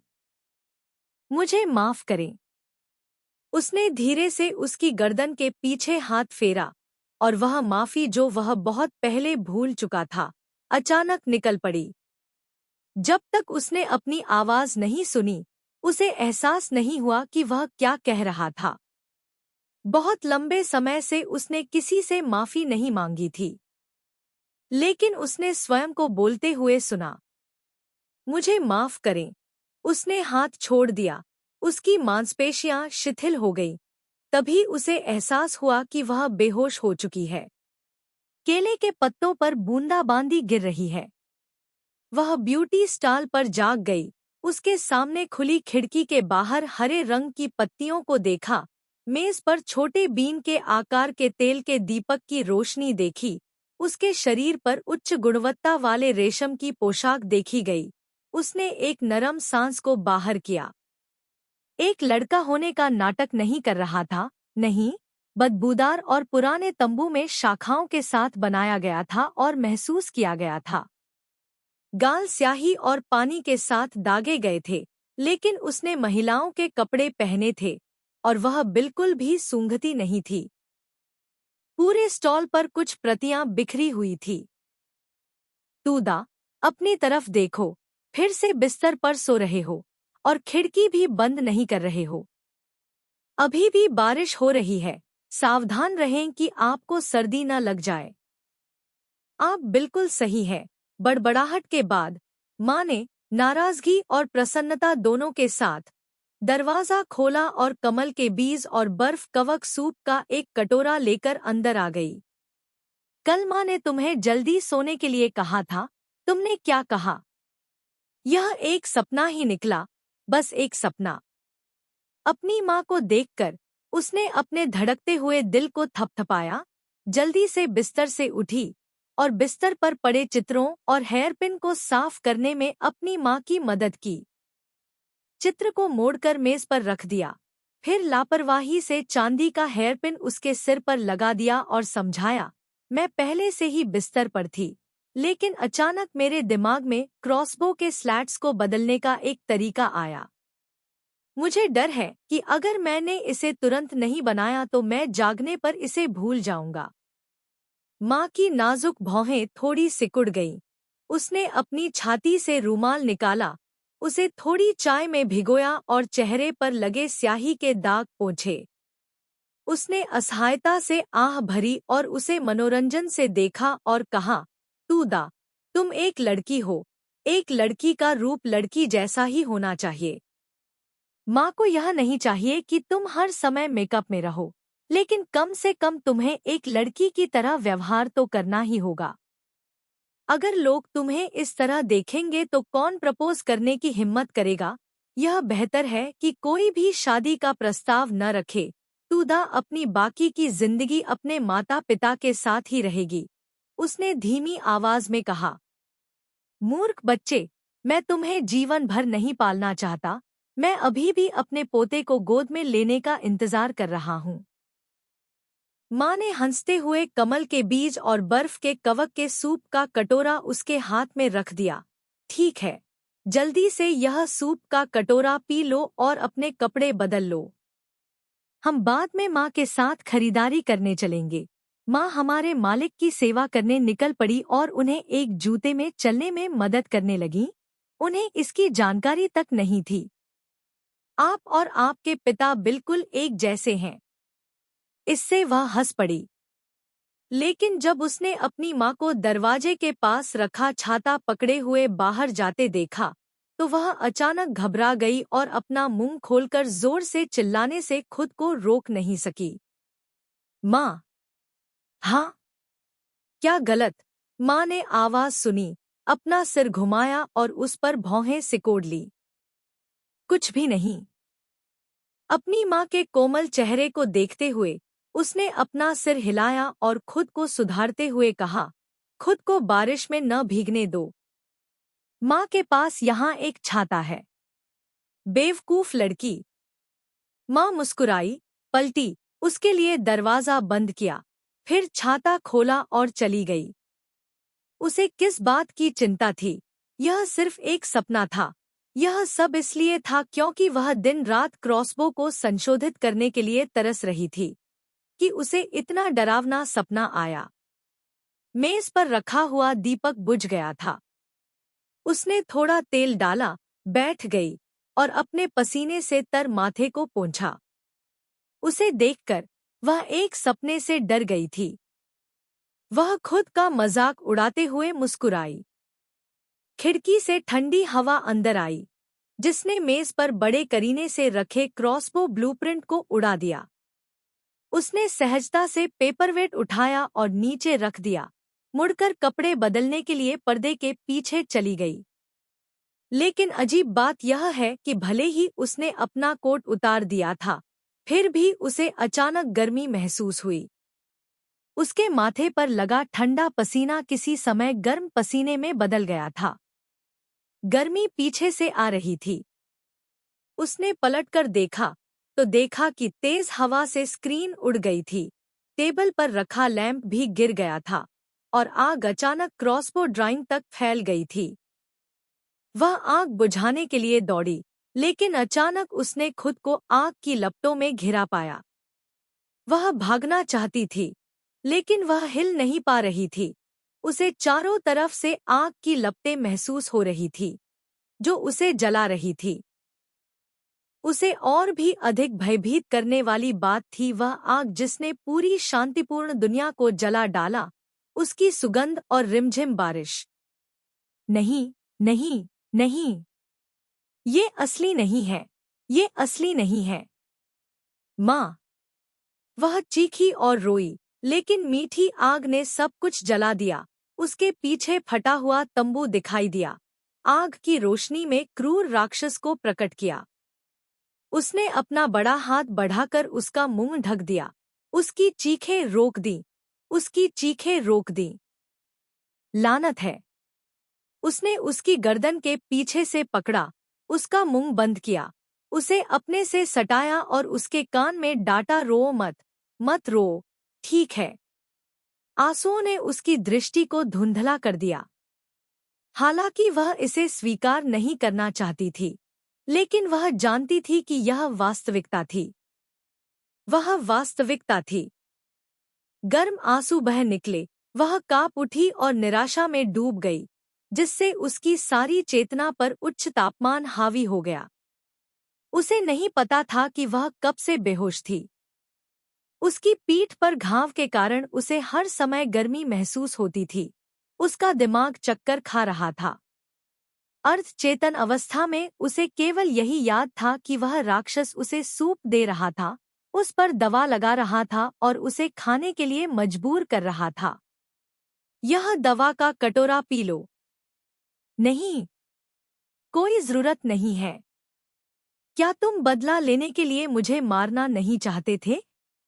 अगर तुम ठीक नहीं हुए तो बदला कैसे ले सकते हो? मुझे कैसे पता चलेगा? यह विषाक्त नहीं? उसने उसे घूरकर देखा, पहले एक घूंट लिया, फिर उसकी गर्दन के पीछे से पकड़ा, नीचे झुका और अपने मुंह से उसे जबरदस्ती दूध पिलाया। वह घबरा गई, दवा बहुत कड़वी थी। उसने उसे पीछे धकेल दिया, जिससे उसकी पीठ पर घाव हो गया। वह उसे काटने ही वाली थी, लेकिन वह पहले ही पीछे हट चुका था। मैं तुम्हें कभी भी मार सकता हूँ, जहर इस्तेमाल करने की जरूरत नहीं है। उसने उसे गुस्से से घूरा और कमजोरी से कहा, तुम ही बताओ, तुम मुझे छूओगे नहीं। ऐसा नहीं है कि मैं ऐसा नहीं करूँगा, ऐसा नहीं है कि मैं तुम्हें छूऊंगा नहीं, इससे पहले कि तुम होश में आओ। मैं मरना पसंद करूँगा। वह क्रोधित नहीं था, बस उसने उसे सावधानी से सहारा दिया, उसे कालीन पर मुंह के बल लिटा दिया और पूछा, तुम्हारा नाम क्या है? तुम पता है कि किस लिए? तो जब वह मर जाए तो कृपया बॉट नगाट से कहें कि उसे आसानी से विदा कर दें। बॉट नगाट, यह क्या है? मंगोलियन चुड़ैल, बस मुझे आग से जला दो। क्या तुम एक बेनाम लाश बनना चाहते हो? मरने से पहले मेरी मौत नहीं होती। राक्षस मुस्कुराया, उसकी धीमी हंसी उसके कानों में गूंज रही थी, लेकिन उसने उसकी आंखों में चिंता और चिंता देखी। उसने फिर से उसके शरीर को पोंछने के लिए गीले कपड़े का इस्तेमाल किया, जिससे उसका बुखार कम हो गया। उसे विरोध करना चाहिए था, लेकिन उसके पास ताकत नहीं थी, और उसे फिर से बुखार आने लगा। यह भी नहीं पता था कि यह एक सपना था या वास्तविकता। शायद वह सपना देख रही थी, अभी भी सपना देख रही थी। यह सब बस एक सपना था।